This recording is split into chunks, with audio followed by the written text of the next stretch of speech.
Hey everyone, welcome to the Peter Attia Drive. I'm your host, Peter Attia. The drive is a result of my hunger for optimizing performance, health, longevity, critical thinking, along with a few other obsessions along the way. I've spent the last several years working with some of the most successful, top-performing individuals in the world, and this podcast is my attempt to synthesize what I've learned along the way to help you live a higher quality, more fulfilling life. If you enjoy this podcast, you can find more information on today's episode and other topics at peterattiamd.com.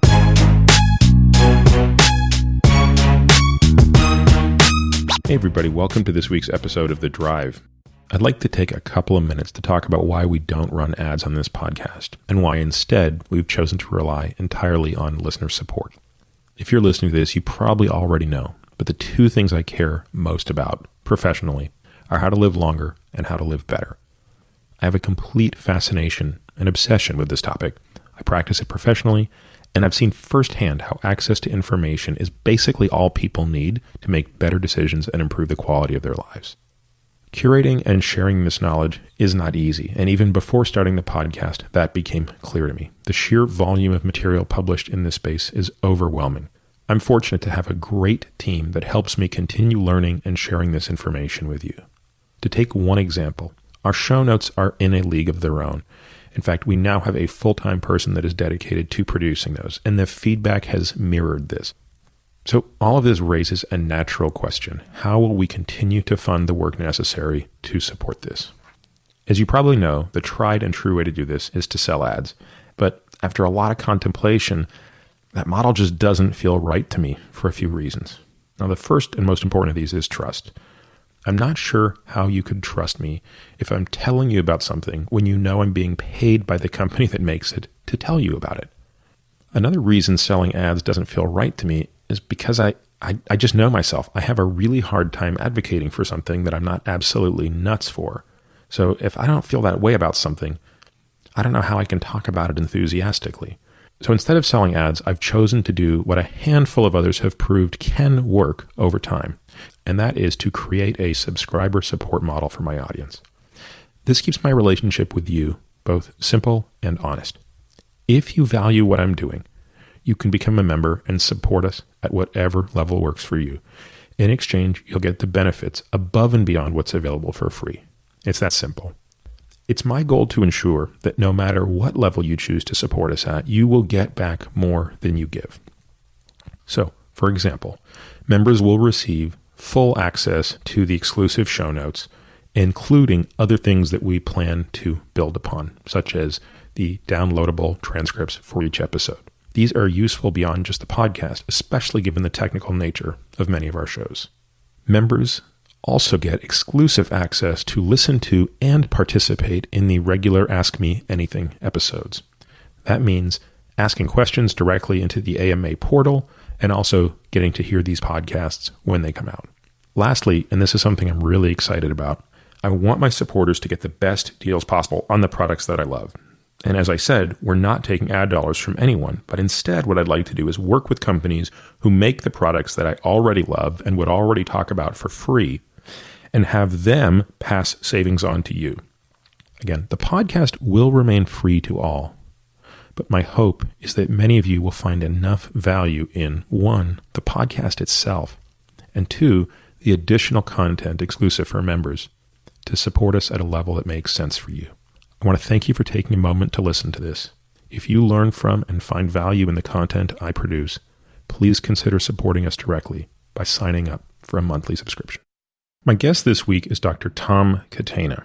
Now, I want to preface this by saying something that, on the one hand is a little bit embarrassing to admit, but I think it also speaks to sort of the significance of Tom. I've been very privileged over my life to have met many quote-unquote important people who are very rich or people who are very famous or people who have accomplished great things athletically or otherwise. For whatever reason, I've never been nervous going into the first meeting with somebody who is quote-unquote special. Not sure why. Maybe just deep down kind of get that we're all kind of the same, and just because one person's smarter or runs faster or, made more money, in the end, it doesn't really matter that much, and we're all the same. But I got to say, I've known about Tom for about 3 years. We've exchanged emails in the past, but this interview was the first time I met Tom in person, and I only know how to say this just bluntly. It's the first time in my life I've ever been nervous to meet a human being, which of course is ironic when you meet Tom, and this will come across in this episode because he is quite simply the most humble human being you could ever meet. But I suppose I see in Tom what I consider to be the greatest of any qualities or characteristics of any human being. And so it humbled me and intimidated me to meet him. Since about the year 2000, Tom has been a missionary physician in Africa, initially working in Kenya. And then in about 2008, he moved to a region of South Sudan called the Nuba Hills or Nuba Mountains, where he continues to take care of about 750,000 people. He's the only physician in the area, and there's a single hospital there that he runs with it's hard to describe how few resources he has to run it, and I don't want to get into that because the episode will cover that in detail, but I can only say that it is nothing short of a miracle what he and his very limited staff are able to do. His accolades are so numerous that I don't even think it's worth getting into them. I will say he is the recipient of the Aurora Prize for Awakening Humanity. This is a prize that awards $1 million to the charities of Tom's choice. And needless to say, that is about as high an honor as anybody could receive for the type of work that he does. He's been described by one Muslim man as Jesus Christ, which I think also speaks to the impact that he has had on the community that he serves. Now, in this episode, we talk about a lot of things, and obviously talking about kind of the unimaginable suffering that he sees and how he himself copes with death and how he himself copes with being in a situation that I don't think any of us can understand, and certainly no physician can understand, because none of us really practice medicine alone. And yet in many ways, that's what Tom is doing. We talk about a crisis of purpose. So it's easy, I think, to look at what Tom does and feel sorry for him or feel sorry for the people he serves. But I must admit, I came away from this interview actually feeling more sorry for us. And Tom so eloquently, without judgment, explains some of the differences between people with all the privilege in the world, like most of us listening to this, and the people that he serves. And talk about the sense of community that exists in Nuba. And what you start to realize is that the way that we die in this country and the way that we live in this country is so different from the way that people live and die in that part of the world. And it's not just on the obvious things. It's not surprising that people there don't die from complications of type 2 diabetes, but they die from infectious diseases and trauma. But there's a more subtle point here, which is we, in many ways, are prisoners of our own world, our own mind, our own possessions, these things. And to see the way Tom describes the freedom from that, it gives me hope that if someone like me can realign the way I think about these things that in many ways enslave me, perhaps I could even capture a fraction of the satisfaction, the happiness, the purpose that someone like Tom has. Tom's work is so important to me, and I want to be sure that anybody listening to this can get access to all of the notes we're going to put together on this. And so normally our show notes are only available to subscribers, but for this episode, they're available to everyone. I don't want anyone to not be able to see this under any circumstance. So I really do recommend that everybody take a moment and look at some of the videos that we link to. If you don't make time for that, but you are still sort of interested, I can't recommend enough that you watch the documentary, The Heart of Nuba, which is based on the work that Tom does there. I think you'll come away from this episode understanding why I could feel so nervous meeting Tom for the first time. And so without further delay, please enjoy my conversation with Dr. Tom Catena. Hey, Tom, thank you so much for making the time to come over here today. Sure, Peter, my pleasure. There are a few people that would be giving up more that they deem important work than you. So I know your time is tight. How often do you come to the U.S.?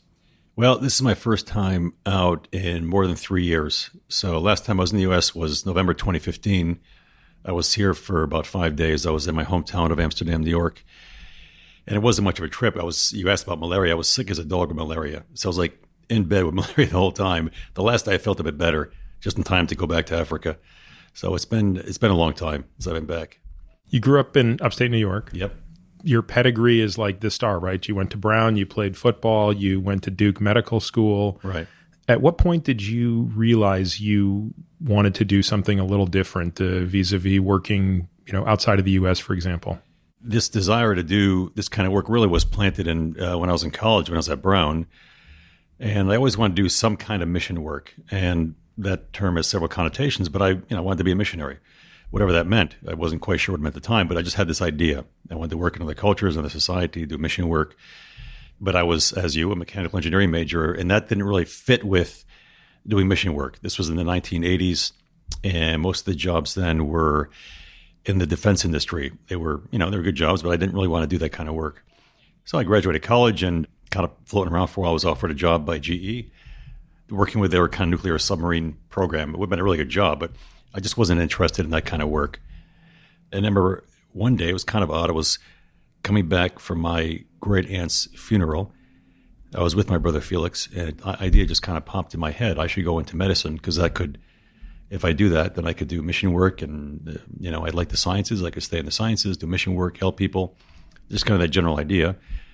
And ended up going to medical school and kind of kept that desire to do mission work. And that kind of evolved into wanting to work in Africa, work with people that don't have a lot of options for healthcare. 15 years later, ended up in Sudan. So you started out in Kenya, is that right? Right. So, when I finished medical school, then I did 5 years in the U.S. Navy. I had a Navy scholarship for medical school, so I had to pay that time back. Then went to my residency. I did family practice in Terre Haute, Indiana. Now it was time to kind of be free and do what I want. So I thought, well, let me just go and let me do this thing that's been kind of an itch for so many years. So I teamed up with Catholic Medical Mission Board, and they said, okay, we have an opening in Kenya at this mission hospital. Maybe go there. I said, okay, I'll go for 1 year.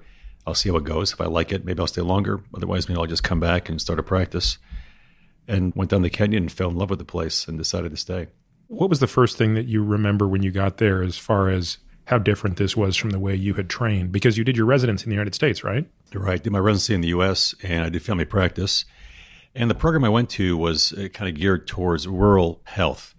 So I thought, okay, if I want to do admission medicine, I got to be doing more than just kind of outpatient office stuff. I need to do something with a little more meat to it. So, a little bit of obstetrics. We did a bit of surgery, mostly just C-sections. So when I first got there, I think what struck me was just the volume of patients. I mean, I was a resident and, in clinic days, we'd see like 5 or 6 patients, and get every little detail down on each one. And now, I'm in this rural hospital in Kenya, and just seeing 50, 60 patients, huge numbers. The clinic, the wards are full. You go do a ward round. I was in charge of the adult ward, and there were, at the time I thought it was a huge number, like 30, 40 patients there, and I was responsible for all of them. It's just the sheer volume of patients you had to go through every day and the variety of diseases. So not only the tropical stuff, which I didn't know much about. I mean, here's malaria, TB, leishmaniasis, all this kind of stuff I had no idea about. I had to learn about when I was there. There were, thank God, a couple more senior doctors there that I could learn from. But just the volume of patients and the variety of diseases you had to face. So what year did you get to Kenya? I arrived in Kenya January 17th, 2000. That's so interesting. I arrived at NIH when I was in medical school on January 17th, 2000. No way. Yeah. That was, which was NIH, being at NIH while I was in medical school was one of the sort of more formative parts of my experience. So how long before you went to Sudan, and what led to that transition? I'm trying to think of my geography, right? Kenya is south of Sudan, correct? Sort of southeast of Sudan? South and a bit east, exactly. Okay. And much more stable, right? I mean, Kenya is a relatively safe place to be. Right. Sudan is not, right? It's divided into these provinces, and the one that got all the attention was Darfur, which is the furthest west, correct? Right, exactly. And that basically was a war zone. Right. I mean, a killing field, right? So Bashar was basically killing his own people there, wasn't he? Right. So to go from Kenya to Sudan, what were you thinking? I think maybe the modus operandi of my life was always looking for, what's the opposite of greener pastures? I'm looking for browner pastures. When I was there in Kenya, this was, as I said, I got there in January 2000. The civil war in Sudan was really raging at that time. And I was in Kenya learning a ton of stuff, really enjoyed the work. And I kept hearing about Sudan, the civil war in Sudan, and how it's so terrible. And the conditions there were terrible. And there's such a lack of any kind of health services. I thought, man, I'd really like to get involved in that struggle, just to go and work with help the people there, just because health facilities were so limited. I thought that's kind of the place I want to go to. So I had this general thought. This is 2000, 2001, 2002. Now, this was in June of 2002. I left my first posting, which was in a rural place called Mutomo. I was there for 2.5 years. I went up to northern Kenya, a place called Turkana. I was at the Kakuma Mission Hospital, which is up in the Turkana Desert near the refugee camp. A woman named Deidre Burns. So Didi was her first time up in Turkana. And I was talking to her. She's an American. She was doing a kind of short-term mission there. She's a surgeon and a family practice doctor. She did both, but was doing primarily surgery. And she said, look, there's a bishop I know, who's Bishop Makram Gassis, who's building a hospital in Sudan. I think he might be interested in going there. And that, I say, whoa, that's exactly what I've been thinking about doing, for the past couple of years. It's back in 2002. So she said, look, he's got an office in Nairobi. He's living there in exile. Maybe you can make contact with his office, because I was due to go to Nairobi and start working there. Anyway, to make a long story short, I ended up working in Nairobi. Linked up with his office, and we started kind of making plans for the hospital and how would it run, the staff we would need, all that kind of stuff. And then it took 6 years, but 6 years later. Who funded the hospital? It was all funded through the Catholic Diocese. I see. So it was the Catholic Diocese of El Obeid. Bishop Gassis was the bishop of the El Obeid Diocese, and he and his office were able to get funding through the church mechanism to fund the hospital. So now it's 08, 09, and that's when you go. Right. So I went to Nuba Mountains, arrived there March 10th, 2008. Was the day I landed there in Nuba Mountains. Tell the listener a little bit about where Nuba is. I mean, I know it's in the southern part of Sudan. It's to the east of Darfur. Right. But it's pretty rugged country, isn't it? Right. So the Nuba Mountains is probably one of the most remote places in the world. It's a region which, for many years, and Sudan was kind of kept off limits. Before, when Sudan was a kind of a colony, it was under the called the Anglo-Egyptian Condominium, partly kind of administered by UK and by Britain and by Egypt. They decided to kind of keep the Nubas separate. They said, look, these people have a unique culture and are unique people. They didn't really allow a lot of open tourism or people to go in there. It was kind of a closed area. So they really kind of have maintained this separateness and this isolation over centuries. It's difficult to reach.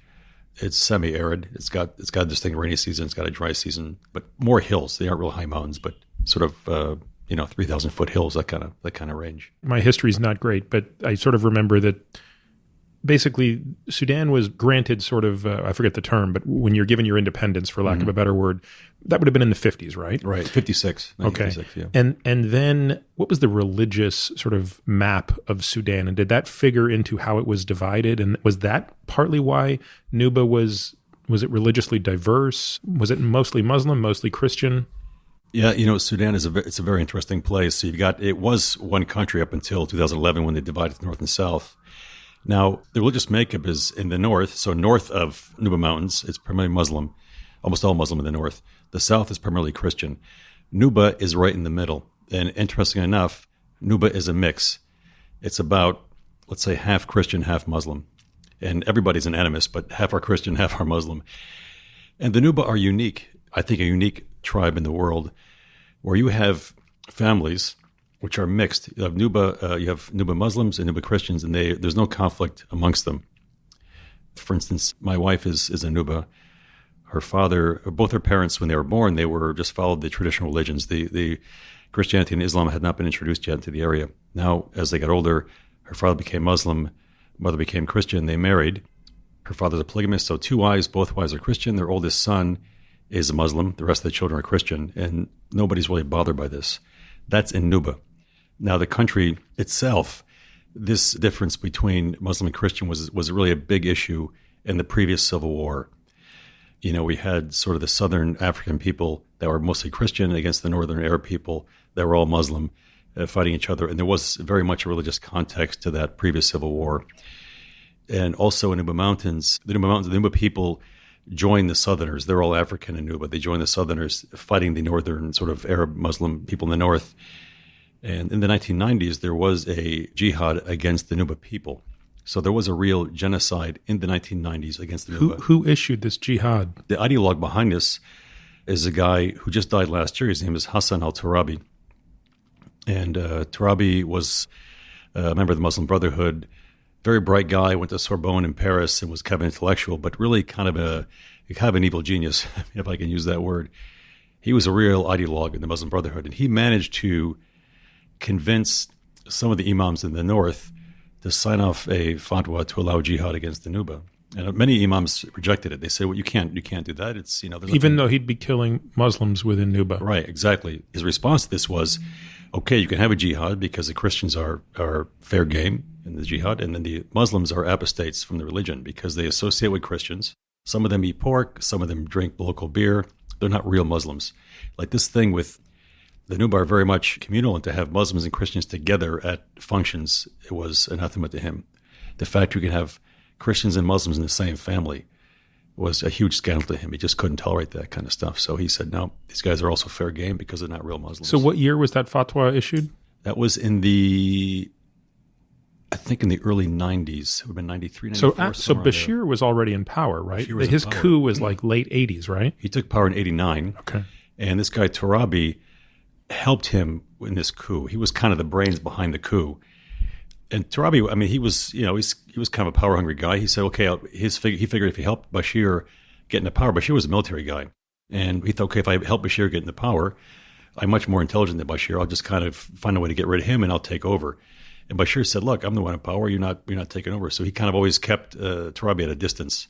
And there are always he was always throwing Turabi in prison afterwards because Turabi started speaking out against him. So he put him in a quote-unquote prison and maybe, living in some luxury apartment in Khartoum. But they kind of were at odds with each other. But Turabi was the ideologue behind a lot of this movement. He's the one that invited Osama bin Laden to Sudan in the early 90s. So bin Laden lived in the north. When bin Laden was exiled from Saudi Arabia, which was, in the early 2000s. Yeah. Right. Well, that was before then. He invited, He invited bin Laden to Khartoum. So he lived in Sudan for a while, and a lot of, Al-Qaeda had a lot of training camps in the desert in the north of Sudan. I had totally forgotten that fact. That's the chapter of Al-Qaeda that I'd sort of forgotten. So you basically have a bunch of incredibly evil people who are deciding to kill their own citizens effectively. Right. You got there in 08, you said, or 09? 08. So we arrived March 2008. So historically, that was the interim peace period. So since they got independence in 1956, Sudan's been at civil war. Various parts of it have been at civil war for almost the entire history. That's 60, that's how many years? 62, 63 years. Most of the history, they've been at civil war. So this was one of the brief periods. Actually, it wasn't even pre-them because Darfur started in 2003. Darfuri rebels started their fighting against the government in 2003. So this wasn't, the whole country was not at peace at the time, but the big war between the South and the North, the peace agreement was signed in 2005. So when we arrived in 2008, the peace agreement was still in effect, and there was no active fighting. And then we were kind of waiting for this referendum to take place. The referendum, the way the peace agreement was signed up, was Southerners, so South Sudan, would have the choice for self-determination, and that would be done by referendum. So the people actually have a vote, a straight-up vote. If the majority vote to secede, they secede. The majority vote to stay and stay as one country, they stay. Now, 2011, they have the vote, and like 99.99% vote to secede from the North. So South Sudan separates. In the peace agreement... I'm sorry, is Nuba considered South or North in this cessation? Right. This is part of the problem, because in the peace agreement, Nuba was separate. Okay, and what they said was, okay, South Sudan will have a referendum. The Nuba Mountains was not included as part of South Sudan. Nuba and Blue Nile were separate regions, and they said in these two regions, they're called the two areas, they will have what's called a popular consultation, which was a very vague system where there'd be committees set up. They would go and they would talk to the people in the villages and kind of get their opinions on things and see what they wanted to do. If they wanted to separate, stay. It was very vague, and I think it was purposely vague because the government knew it was kind of a bargaining chip for the North to allow South Sudan to have this referendum. They said, okay, and because they knew in the end they would keep the Nuba Mountains because this thing was too vague, and they would be able to manipulate it enough. They'd be able to keep the Nuba on their side. So South Sudan separates. There are elections in Nuba Mountains in 2011 in May. The candidate for Bashir's party, of course, wins the governorship and the parliament. Just as a side note, before that election, the guy's name is Ahmed Haroun, who was running against the guy named Abdulaziz. Anyway, Ahmed Haroun was the candidate for Bashir's party, the National Congress Party. And before the election, Bashir said, Ahmed Haroun is our candidate, and he will win this election, whether by the ballot or by the bullet. So going into it, it doesn't look like it's going to be a free and fair election. Right. And Bashir, at this point, does he already have basically a warrant out for his arrest? Right. So he's got the warrant for his arrest. That was, I think, 2009, I think. Ahmed Haroun also is indicted by the ICC for war crimes. He was one of the architects of the genocide in Darfur. So Ahmed Haroun, who is our governor, is indicted by the ICC. Bashir is indicted by the ICC. It also was the defense minister, was indicted by the ICC. So Ahmed Haroun wins. They go and say, okay, now our party is there in South Kordofan State, Nuba Mountains. There were still SPLA soldiers, like Southern soldiers, living in this region. The Northern Army came and said, did a forced disarmament of these SPLA soldiers, and that's when violence broke out. So June 2011, June 6, 2011, civil war breaks out in Nuba Mountains against the government. Now, I've heard you speak about this in the past. It was overnight that most of the staff in your hospital left. So prior to that, leading up to that, the referendum and the breakout of war, you've got this 3-year period where you're in the hospital, you're working there. As far as Nuba can be tranquil, this is the greatest tranquility you've seen. The staff is what? It's you, it's what else? Right. So at this time, we started the hospital, March 2008. We went there with about 8 expatriates, including myself. So I was the only doctor. We had a few nurses, an anesthetist, a lab person. We had those 8 expatriates. They're all from Kenya or Uganda. Those 8 expatriates, myself, and we had 15 local staff, Nuba. And the Nuba, I think the most educated person had finished primary school. They were not nurses. They were just kind of local people that could read and write a bit of English and could speak English. So they had to be taught everything. When we first started, they couldn't weigh a patient. They couldn't take a temperature, let alone give an injection or start an IV. Anyway, with time, we got these guys trained up a bit, so they had some pretty good skills. Most of that was done by these expatriate nurses. Now we still kept the expatriates, but over time we added more and more on-the-job trained people. We kept adding more primary school graduates, or eventually we got a few secondary school people, started training them on the job. We didn't have any trained Nuba nurses by the time the war started, 2011. So now war starts June 6, 2011. By June 16th, this is 10 days into the fighting, things are getting pretty hairy. There's a lot of fighting within Nuba, air bombardments all the time, and the diocese... And this is all from the north? The north, right. Okay, fighting within Nuba Mountains. The resistance is posed by whom? Is it former Southern who have not seceded or are trying to basically... Are the North and the South now fighting for Nuba? Right. So what happens is the South Sudan is totally separate. Gone. Okay. So within Nuba Mountains, you've got a lot of soldiers that were Southern soldiers, SPLA soldiers, a lot of whom were Nuba. Most of them were Nuba, but you also had other Southern tribes in the Nuba Mountains kind of left over from the previous conflict. And they were there in the barracks. So that all those kind of trapped SPLA soldiers are fighting the Sudan army. Now they call themselves, instead of SPLA, they're called SPLA North. Okay. So from that point forward, these guys are called SPLA North. They have kind of a new identity as a separate military force from the SPLA, which is in South Sudan. So fighting is going on, air bombardments. June 16th, the diocese says, look, we're sending a plane in, and this plane is going to come in to evacuate anybody who wants to get out of there.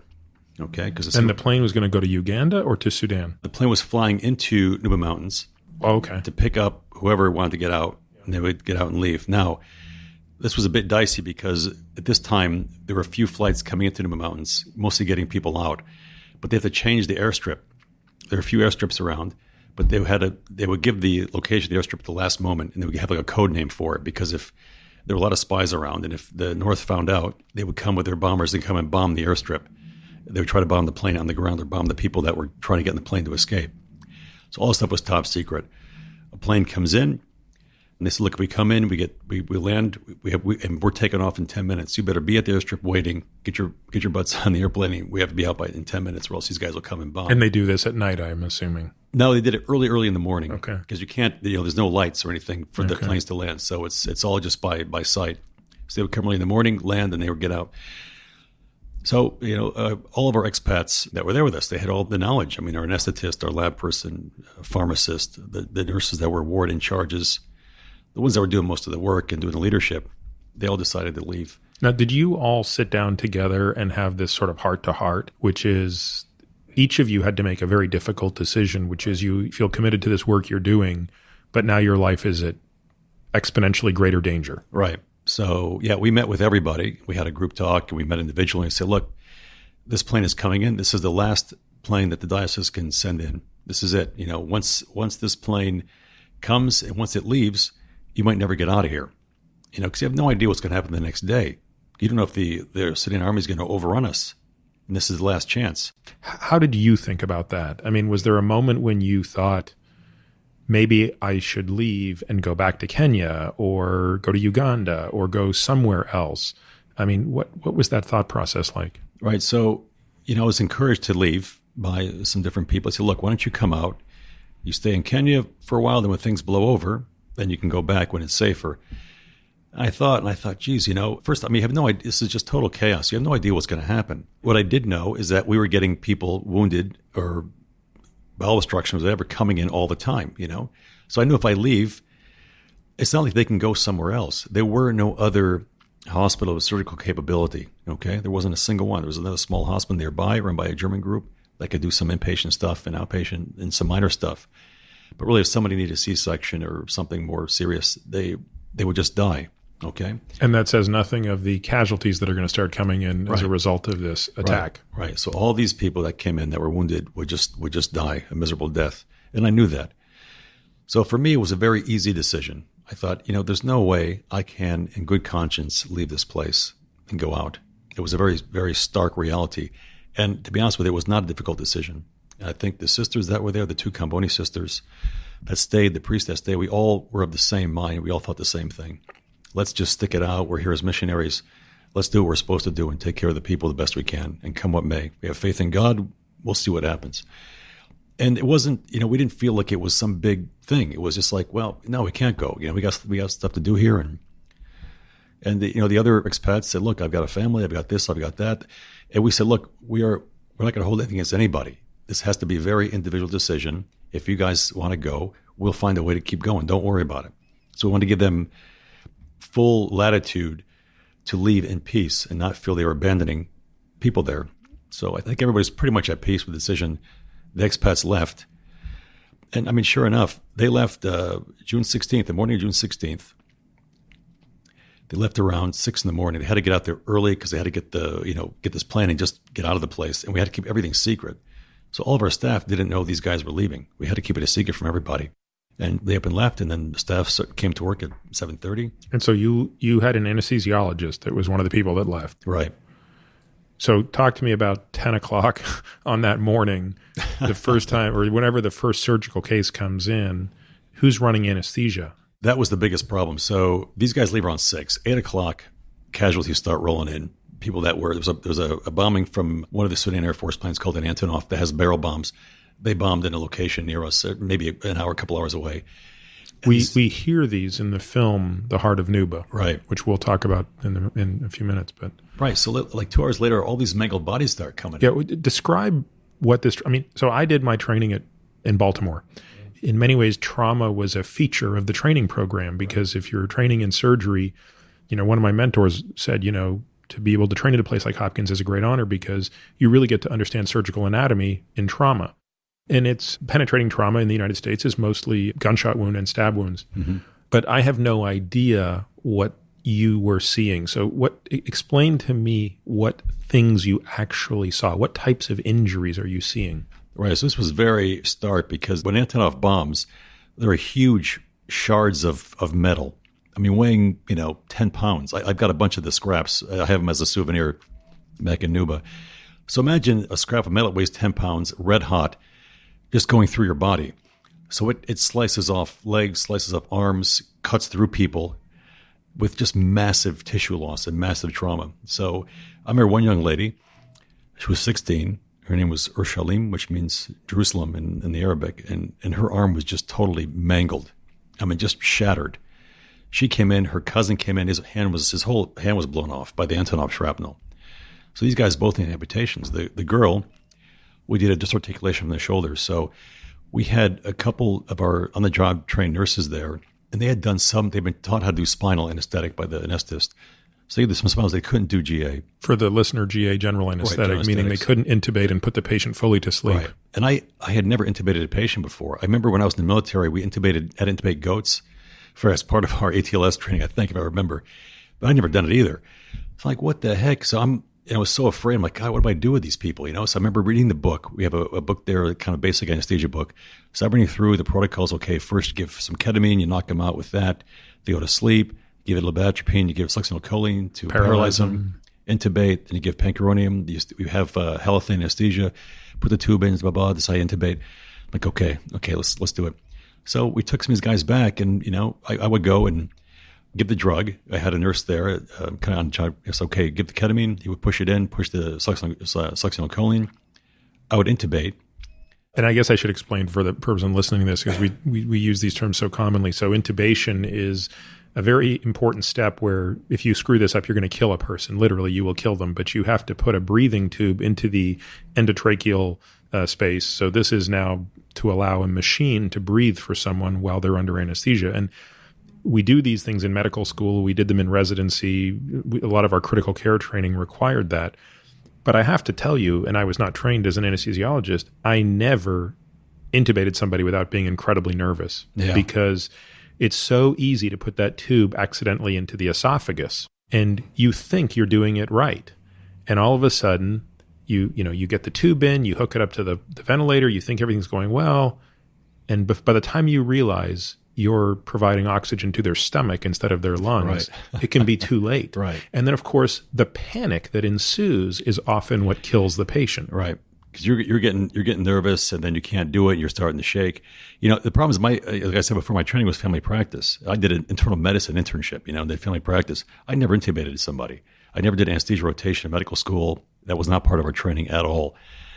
So I was very green with this. Anyway, by the grace of God, managed to get the patient intubated. Connected to we have a really primitive structure called an OMV, Oxford Miniature Ventilator. It's got a set of bellows. It's like turn of the century kind of stuff, turn of the 20th century.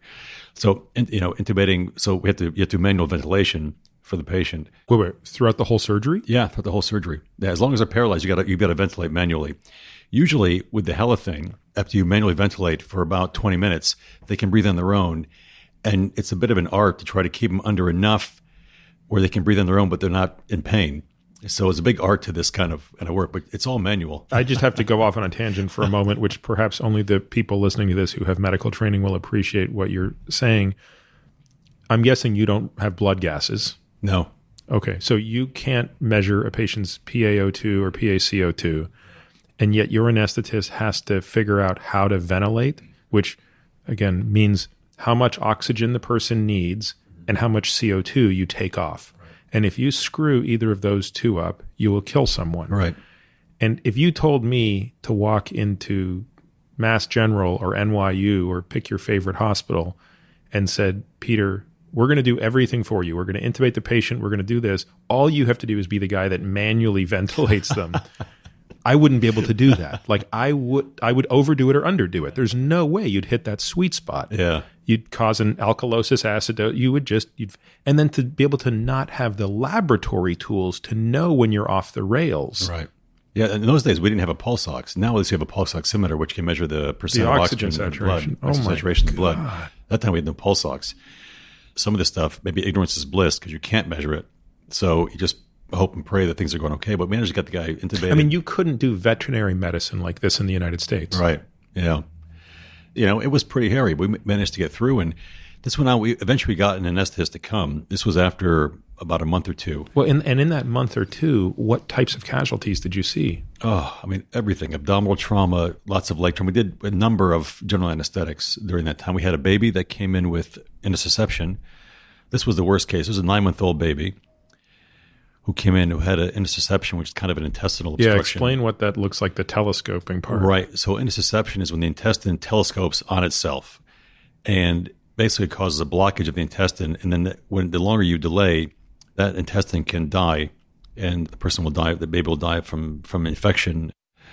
Anyway, made the diagnosis and I'm just like, oh God, what are we supposed to do with this kid? So anyway, we take the baby to the operating room. I said, we got to try something. So, intubating an adult is hard. A baby is really, really hard. And we managed to get the kid intubated.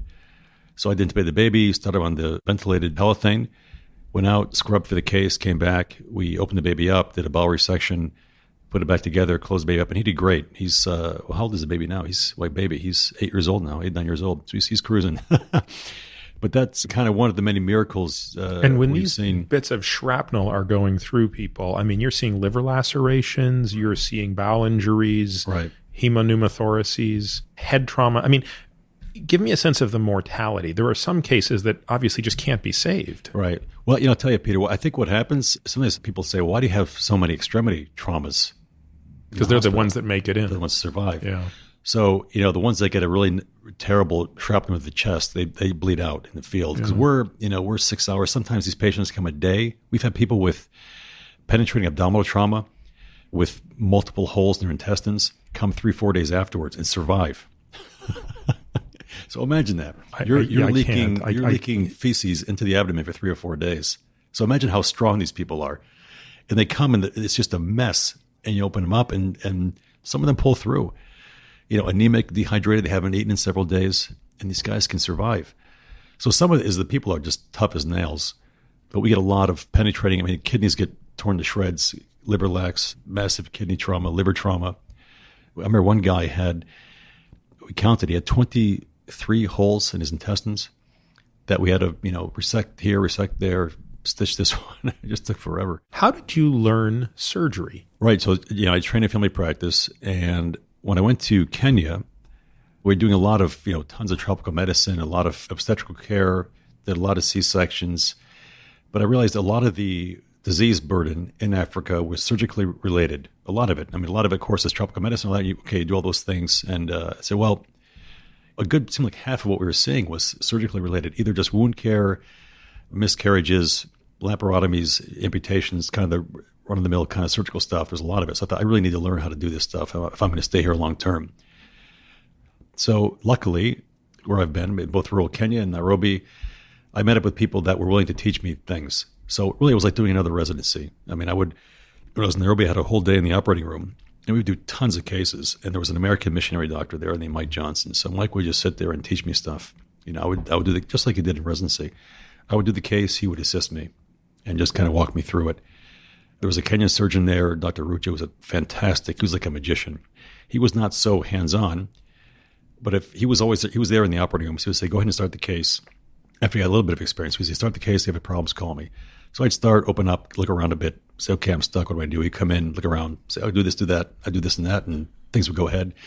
Before you know it, you're doing thyroids and laparotomies and resecting bowel and stitching liver and taking kidneys out and doing amputations. And you know how it is. You just kind of, once you learn a few, you have a few skills, you can add the next case, the next one. And I was there for 7.5 years in Kenya.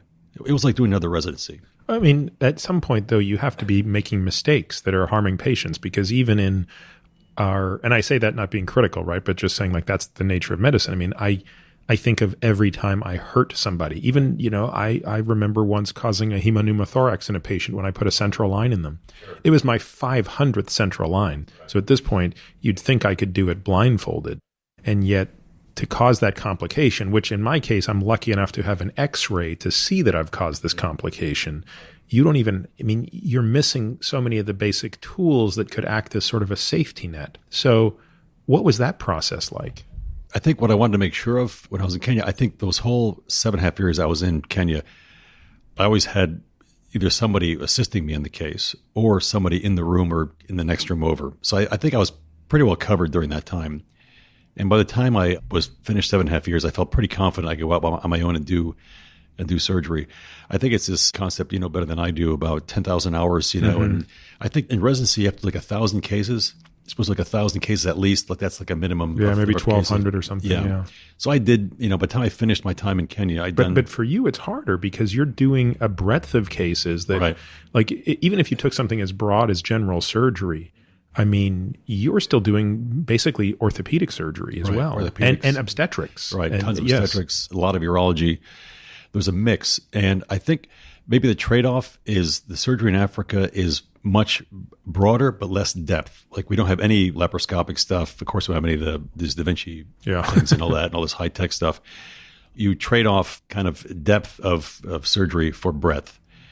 I felt after doing around 2,000 C-sections and over 1,000 other major cases, I felt, okay, I think I can do whatever we're doing in Nairobi. I can do that, I think, safely in Sudan. Obviously, we have complications and other problems. And there are a lot of limitations in terms of going into the case. So you tend to do more laparotomies because you don't have a diagnosis. You don't have a CT scanner. Right, no CT scanner. You don't know exactly what's going on. To get a tissue diagnosis might take you 6 months. So we say, go, hey, let's do laparotomy and see what that thing is. And that's your CT scan in the end. But that's about the best you can do. So I think what I try to do when I approach a case is, the primum non cere, first do no harm. So if you think you'll make the patient worse by doing this, like, okay, I'm not an expert at doing this case. And sometimes I say, I'm not going to do it. I won't do it. If I think I really cannot improve this patient's health, I think, okay, this is too much of a risk. Sometimes I say, look, I'm not really comfortable doing this, but usually I say, okay, I think it's better if we try to do this operation. I think the patient can improve, and we'll go ahead. And it works. Normally works out pretty well. I was talking with my wife and my daughter a couple of days ago and about how we were going to be speaking today, and they had so many questions. We all watched The Heart of Nuba together, and one of the questions my wife had was, how do you deal with exactly that type of situation you described, which is what we would consider quote unquote end of life here in the United States, or palliative care? What do you do in a situation where somebody comes in and your judgment says this person is not an operative candidate, but also by not operating, they need to be palliated? I mean, it's not like, they're going to walk home. How do you deal with that? And more importantly, I guess, than medically how you deal with that, it's emotionally, and how is that communicated to the community? Because you're still a foreigner, right? Right. I'm still a foreigner and will always be one. So I would say when we first started 10 years ago, people did not trust us. And it was incredibly nerve-wracking, something we just got here. People did kind of have this, because these people have been traumatized and oppressed for so many years. They're not going to trust some foreigner showing up saying he's there to help them. So you got to prove yourself. So I'm thinking, well, I got them doing these operations. What if we have bad outcomes? What happens? So it was really nerve-wracking for all of us. And, thank God things went pretty well. We went ahead. So the issue with palliative care, we try to just talk to the family, talk to the patient, say, look, we think we can't do much for you. And so if you go home, we'll take care of the pain and other things we can do. One good thing there is the people, their expectations are low. And I'm not saying that in a negative way, I'm saying in a positive way. They don't really expect miracles. They want to be treated as a human. They want that human touch. They want to talk to somebody, talk to you and say, okay, what can we do? If you tell them, look, we can't do much, they're not very demanding, saying, no, you got to send me to Nairobi for a second opinion. They're very accepting. I think that's just because of their lives are very hard. They're not used to good outcomes.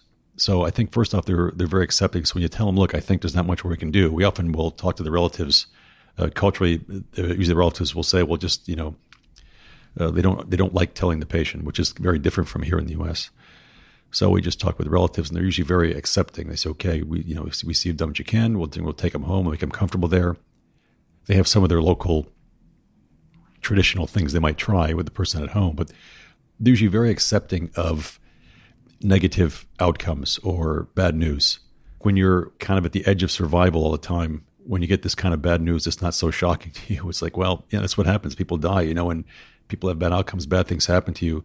So it's not so unusual for them. In the U.S., we're kind of anesthetized that everything has to be perfect and we're not supposed to die. We're supposed to, have this kind of outlook on life. It's a very different way of doing things. So they're fairly easy in that respect. They understand this stuff. Most people have some level of faith, whether Christian or Muslim. They can accept this stuff in a theological sense also. It's not so difficult.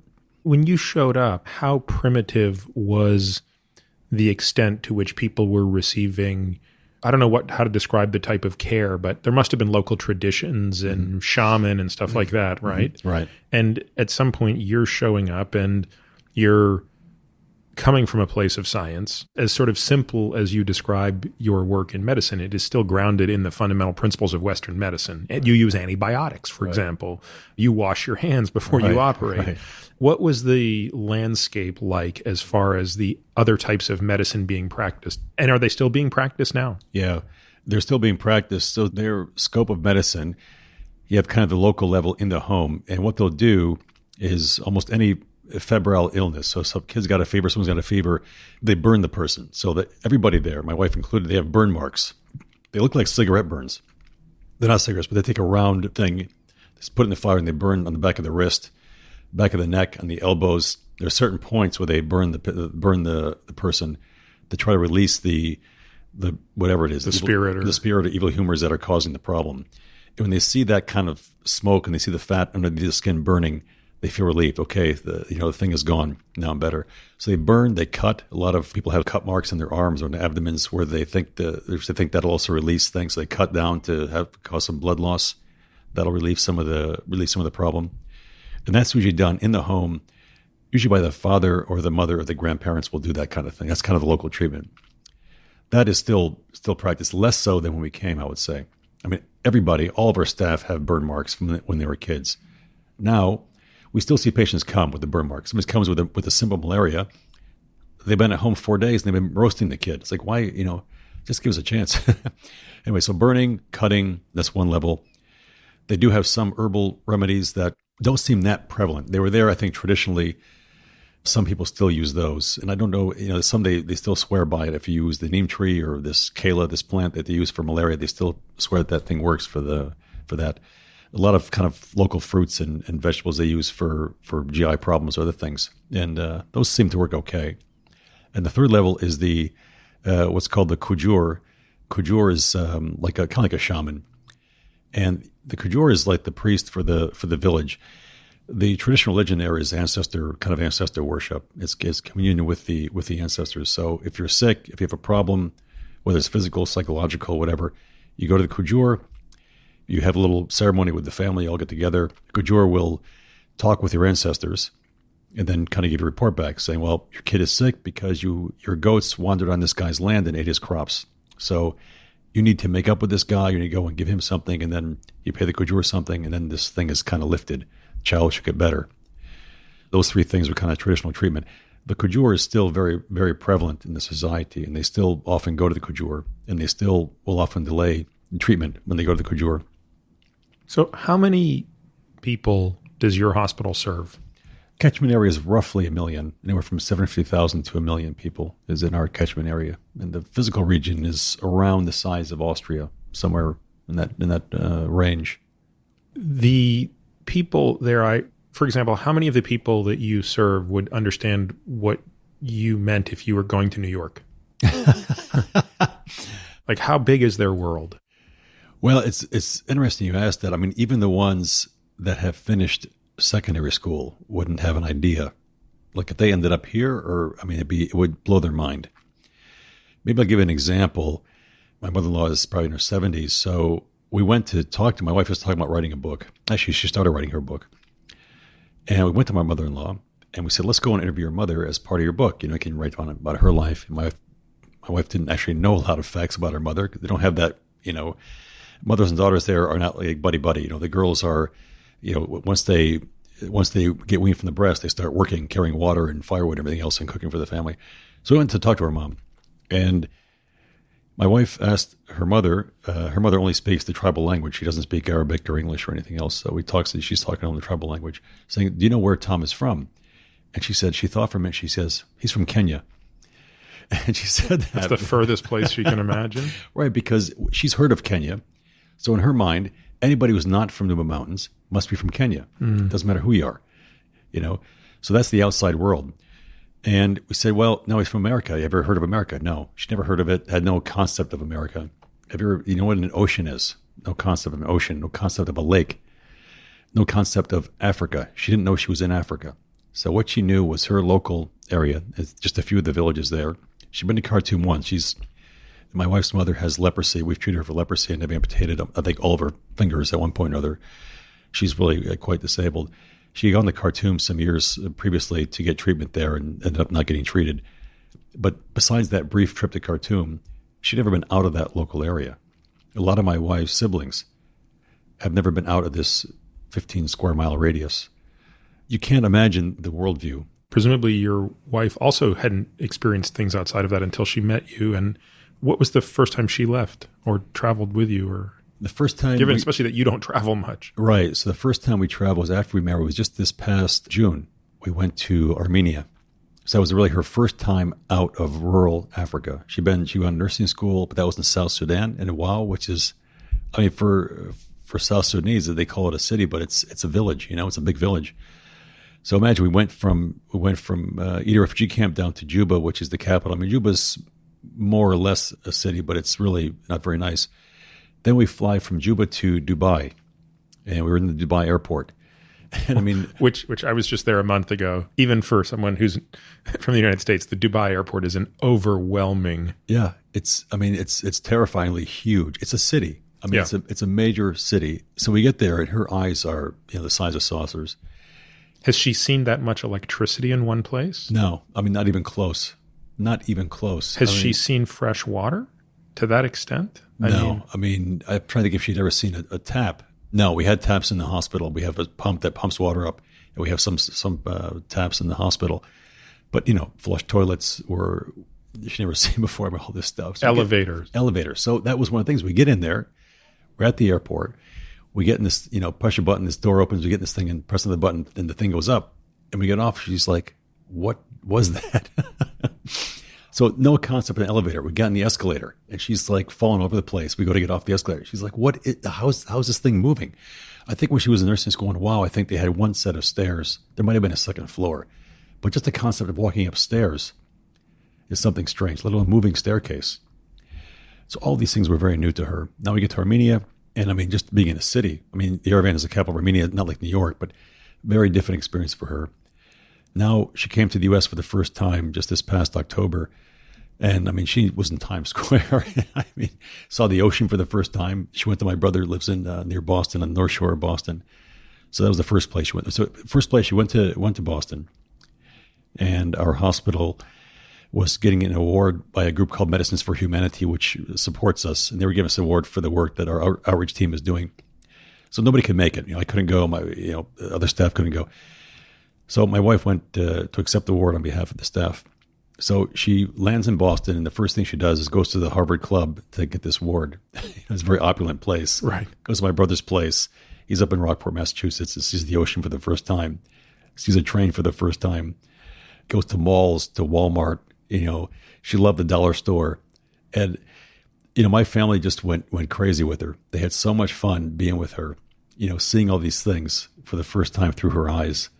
And, I mean, she has a very kind of infectious joy to her, and they really kind of tapped into that, and it was really and the flip side of that is we can sit here and have this discussion, and of course most of us would be thinking how amazing at all the things that they don't have. But I'll share with you a story that I suspect will resonate, and you will understand it. This past Christmas, my daughter's school, each grade picks something they're going to do, and that grade decided that they were going to buy Christmas presents for all of the kids at the Sudanese Community Center in San Diego. Mm-hmm. And so they're basically all refugees. Mm-hmm. And this was very interesting because we had already watched The Heart of Nuba, which was her first time she didn't know what Sudan was, and she certainly didn't understand why there would be refugees leaving this place. Mm-hmm. So on the day that we take all the presents there, and the kids have done an amazing job, right? They've bought like 4 or 5 presents for each and every kid there, and we spend the whole day there. So we go, it's my whole family. So it's me, my wife, 3 kids. And our youngest is like a year and a half old. So there's another little kid there, a Sudanese girl, who's also about the same age. So the two of them are playing together. But, you feel like you got to sort of keep an eye on them because they can fall off the stairs or hurt themselves.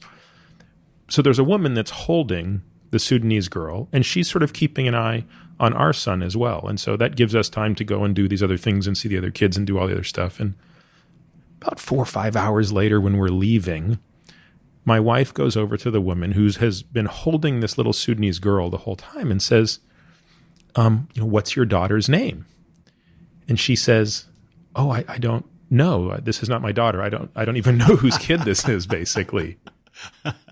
And we couldn't stop talking about that, right? Which was talk about a different sense of community, right? There was nothing odd to this woman who was probably 20 to just say, hey, there's like this little 18-month-old running around. I'm going to take care of her. And by the way, like she's taking care of our kid too. Right.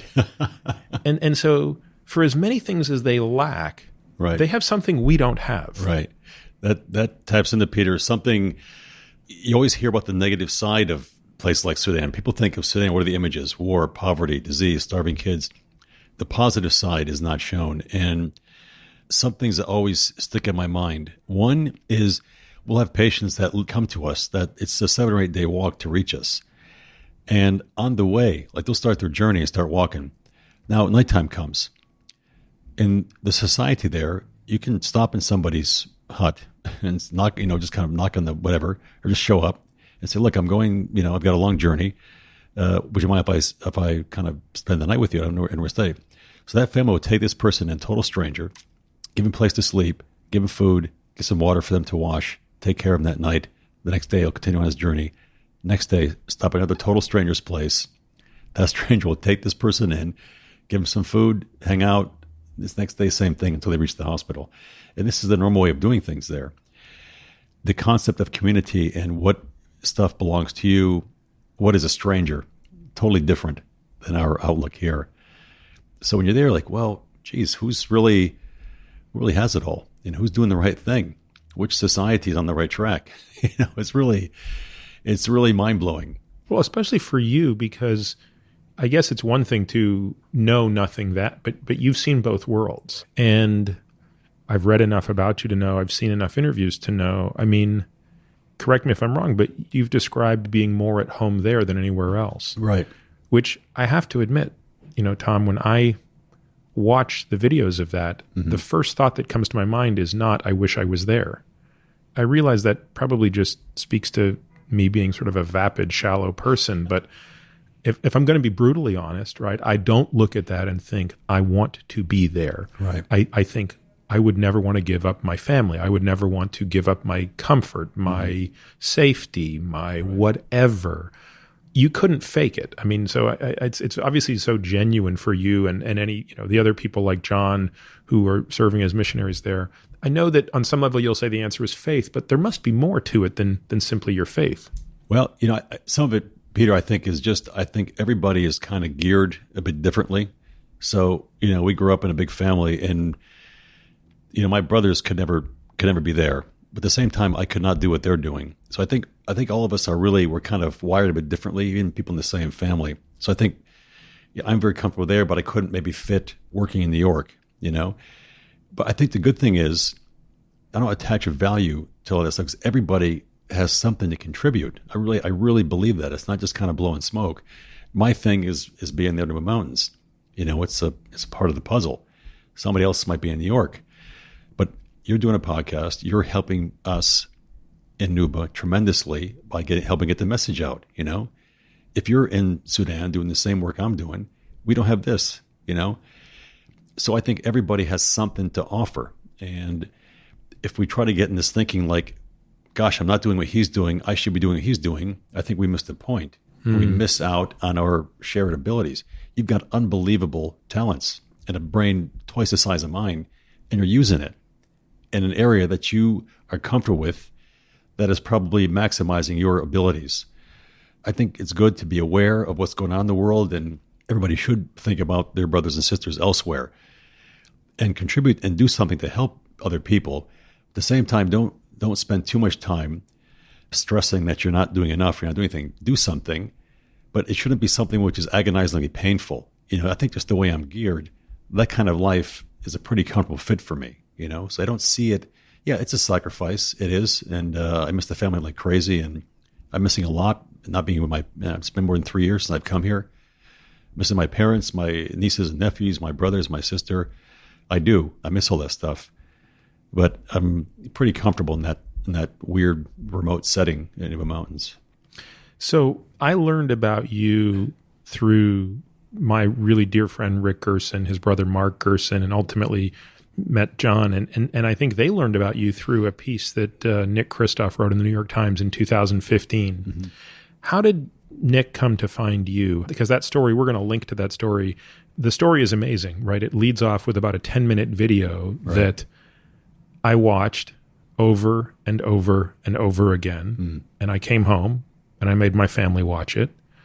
And I sent it to my family back home. And there's a part in it that just says everything about it. First of all, I think Kristof did an amazing job framing the story. And he was there, which is in and of itself, I want to actually understand how someone actually gets there, because that strikes me as quite a challenge logistically. But he ends the article with a story of a Muslim man who proclaims that you are Jesus Christ. And that's the title of the article, if I'm not mistaken. Yeah. He's Jesus Christ, which coming from a Muslim man also speaks to the religious harmony that you've described. Right. And for people like me who aren't especially religious, it makes you think, well, I guess that's what religion should be about, right? It shouldn't be about most of what we think of religion as. Religion has its taboos here, but I think the point Christoph makes, and makes it beautifully, is if you want to be critical of all of the religious hypocrisy, by all means do so, but you can't then fail to acknowledge the times when, in the name of religion, people are doing these incredible things. In the name of all religions, by the way. It's not just your religion. I mean, as you know, it's people of all faiths that are doing these things. But in many ways, I think that story brought amazing attention to your work, that it breaks my heart to think, are there other Toms out there whose stories are not being told? So how did Christoph find you, or how did you guys find each other? He has an interest in Sudan. I think he's had it for a number of years. And I think for him, he saw this, what Bashir was doing, as such an egregious affront to humanity that he felt obligated to go and see firsthand what was happening. So he made a couple trips into the Nuba Mountains. You can fly into Juba, then he got a flight up to the refugee camp in Ida, and then managed to come into the Nuba Mountains. You know, you don't come in with official permission of the Sudan government. So you're sneaking into the country. Right, basically sneaking in. You get a permit from the rebel government, and they allow you to come in. And I think he just has an interest in that part of the world, and really wanted to do something that shed light on the situation there against Bashir. And he'd been into Nuba, I think, one previous time, and heard about the hospital, wanted to come and see us there and see what kind of work we were doing, to see for himself, and was there for a few days. He's a really intrepid traveler, an incredible journalist. I mean, he's unbelievable. And what I respect about him the most is he can disagree with you, like, you know, whatever, religiously, politically, not agree with your beliefs, but he can realize what you're doing has benefit. You can look at it objectively and say, okay, you know, I don't believe in this religion, but I see what these guys are doing, and highlight that. You know, not many people are willing to do that. I thought it was very elegant how he framed that in that piece in the New York Times. And that video, though it's only about 10 minutes, that was really my first introduction to you. It's about 3.5 years ago now. Right. So the world's a better place. Certainly the Nuba Mountains are a better place because of Nicholas's work. Right. And he tends to highlight people that are kind of not well known. And there are others that are out there. And that's actually part of what we're trying to do now with Aurora. Aurora's focus is on highlighting what they say is unsung heroes, but people that are kind of operating in the weeds that nobody knows about. So shine a bit of spotlight on them, not so much for publicity, but to help them both in their work, and to raise, by raising their profile, you raise the issues that they're involved with. So tell people a little bit about what the Aurora Prize is and what it means for you to now be, you're the 2018 recipient, is that right? 2017. 2017 recipient.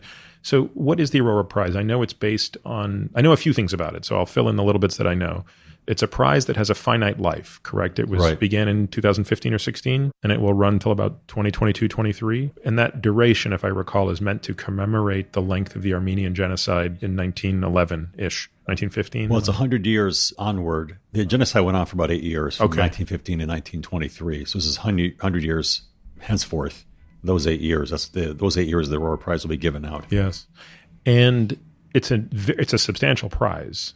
You were selected, and my understanding is, first of all, it takes an act of Congress to get you out of Nuba to be doing this other work, but it speaks to, I think, your understanding of how valuable this will be to the broader mission that you're serving. Right. What I saw was I'm very comfortable being in Nuba and doing the everyday medical work, and I definitely want to go back to that environment longer term and get involved more with teaching the local people. And once these guys come back from medical school that we have out there, really working with them to get their skills up.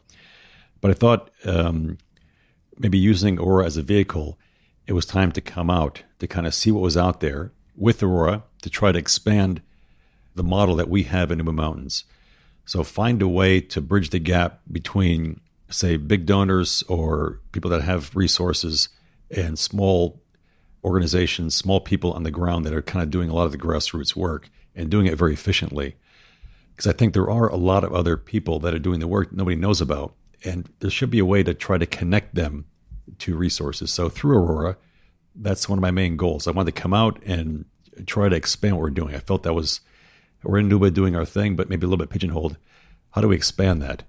and get outside of Nuba, get into South Sudan, to Central African Republic, to Chad, to Niger, other places which are really neglected parts of the world, hopefully into some conflict zones. That was my main thinking coming out. And my time now, I've got 3 months out of the Nuba Mountains. I'm traveling all over the place, speaking on behalf of Aurora, kind of doing some promotion for them, but also meeting a lot of people and trying to formulate which direction we need to go in Aurora. So I'll be physically out for these 3 months. It'll be 3 months later in the year from September through November. Besides those 2 or 3 month periods, I'll be back in the mountains, do my usual work at the hospital. What does more money solve in this problem? I remember recently Mark sent us an update about sort of where the dollars were going, and it was sort of hard to believe that so much could be done with so little. And I don't think the stats are, I think they're so overwhelming that it's almost hard to put it in context, but it's worth trying. For about $1 million as an annual budget, what have you been able to do in the past year? $1 million is pretty generous. That's probably more than we need for the basic work. But let's say if it's $1 million, we can see about 130,000 outpatients. 130,000. 130,000 outpatients. Do close to 2,000 operations. See maybe 6,000 inpatients. I mean, vaccinate tens of thousands of children. See, I don't know, I'm not sure what numbers of maternity antenatal clinic patients, but a lot, several thousand maternity patients for that. A lot of that $1 million, I mean, most of that would, gosh, I think the number that comes that I use is about 750,000, but somewhere between 750,000 and $1 million, if I'm being conservative. If someone gave us $1 million, we could easily run the hospital for a year and probably expand quite a bit of what we're already doing. That'd be a very generous amount of money for us for 1 year. Which is very interesting. Anyone listening to this who has some understanding of the economics of the U.S. healthcare system would find everything you just said to be sort of comical because of just the costs here are so artificial and so inflated and so ridiculous. Yeah. Now, when you think about where those dollars go, I mean, how do you get these supplies? Where do these things come from? I remember once asking, I knew somebody who was, I think, on the board of Doctors Without Borders, and I said, hey, how come you guys aren't in Sudan? Because I remember once reading you guys couldn't even get certain vaccines and antibiotics. You just physically couldn't get the supplies. Right. So you're really doing the work that nobody else can do here. Yeah, it's tricky. I mean, our number one problem, when people say, what's your biggest problem there? I always say logistics. It's the hardest thing. Because you don't have infrastructure. Infrastructure is not there. And if we want anything, you want chemotherapy drugs, you want antibiotics, you want a roll of gauze, you've got to buy that in Nairobi. Nairobi is 2 countries away. It's South Sudan and Kenya. So it's got to come from Nairobi.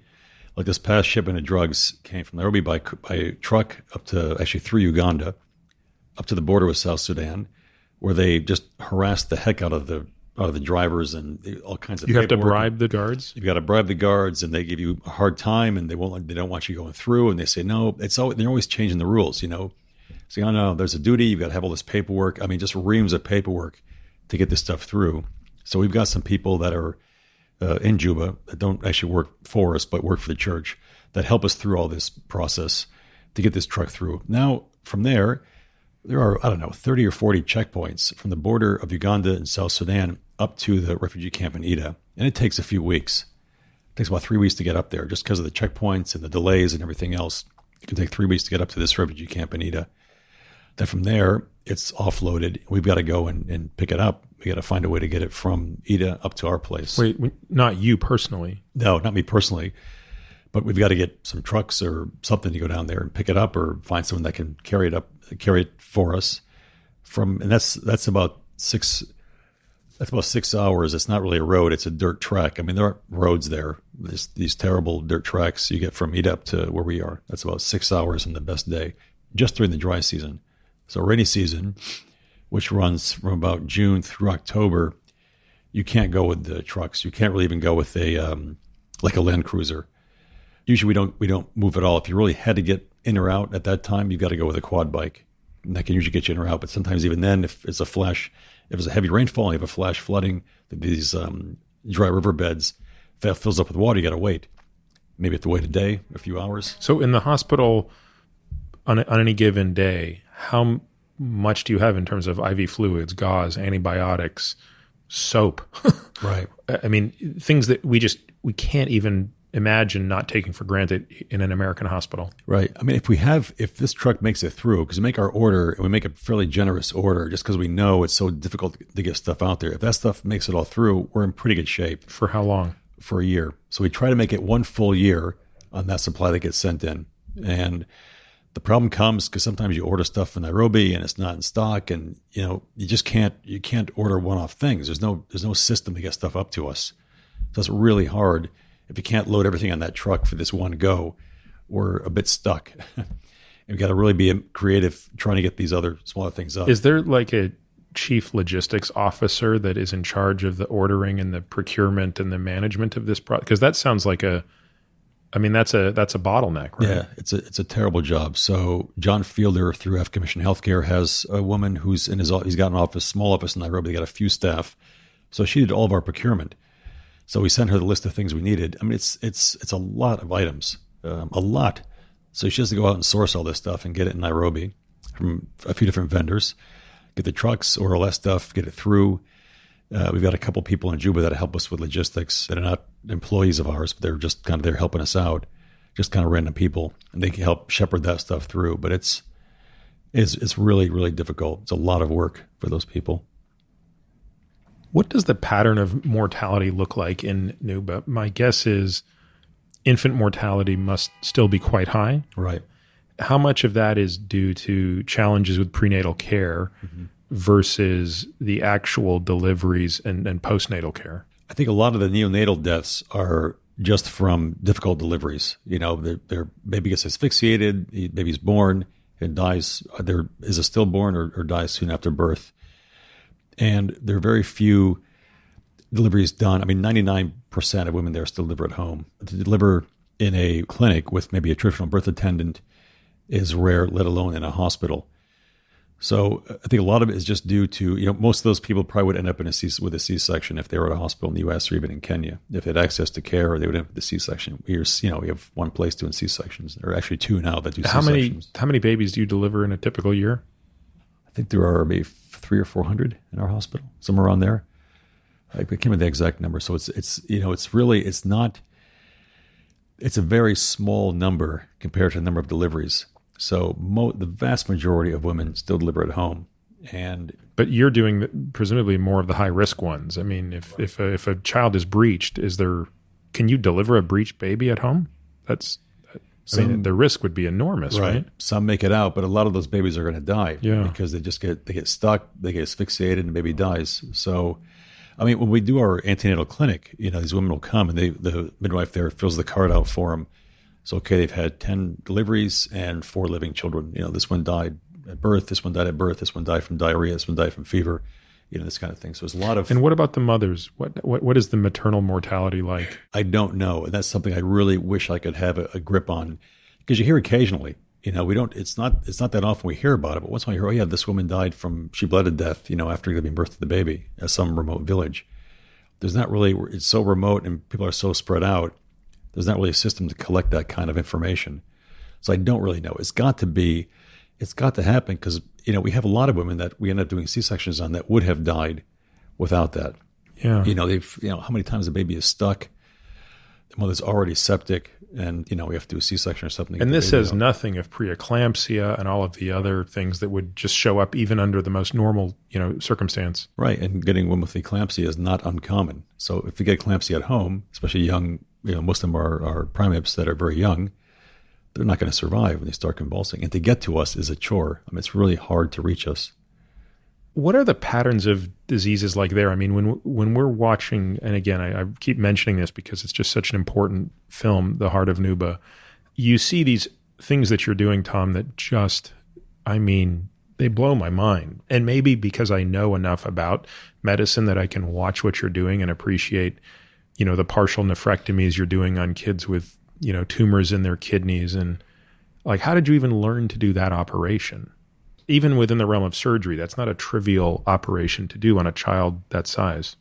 Yeah, I'd done some nephrectomies before, total nephrectomies for tumors or for trauma or for whatever. So meaning remove the whole kidney. Remove the whole kidney. Yeah. So I wasn't so worried about that, but I was worried about was the other kidney. It's harder to take part of the kidney out because you have to be able to preserve the blood flow to the part that remains. Right. And the kid can bleed to death. So if it was just, say the tumor was partially involved in the kidney and say you're doing the operation and you can't stop the bleeding, your backup is just to take the whole thing out, but you couldn't do that in this case. Because this child had one kidney that had to fully come out, and then there was a partial. So you basically, this kid would die if you couldn't save half of the remaining kidney. Right, exactly. So it was the tumor was in the lower pole of the kidney, so we had to take out half the kidney.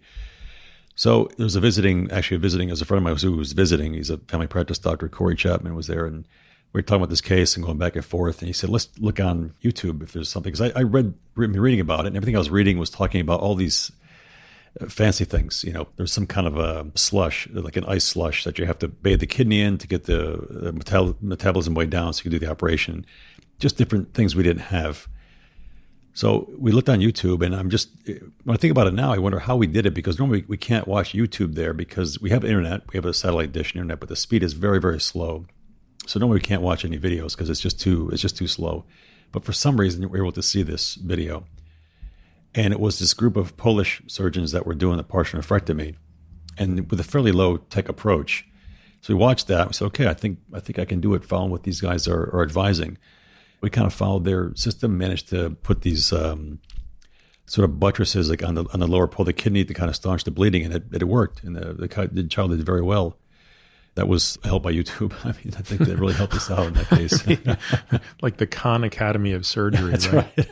How long do you just spend rounding? I mean, how many inpatient beds do you have in this hospital?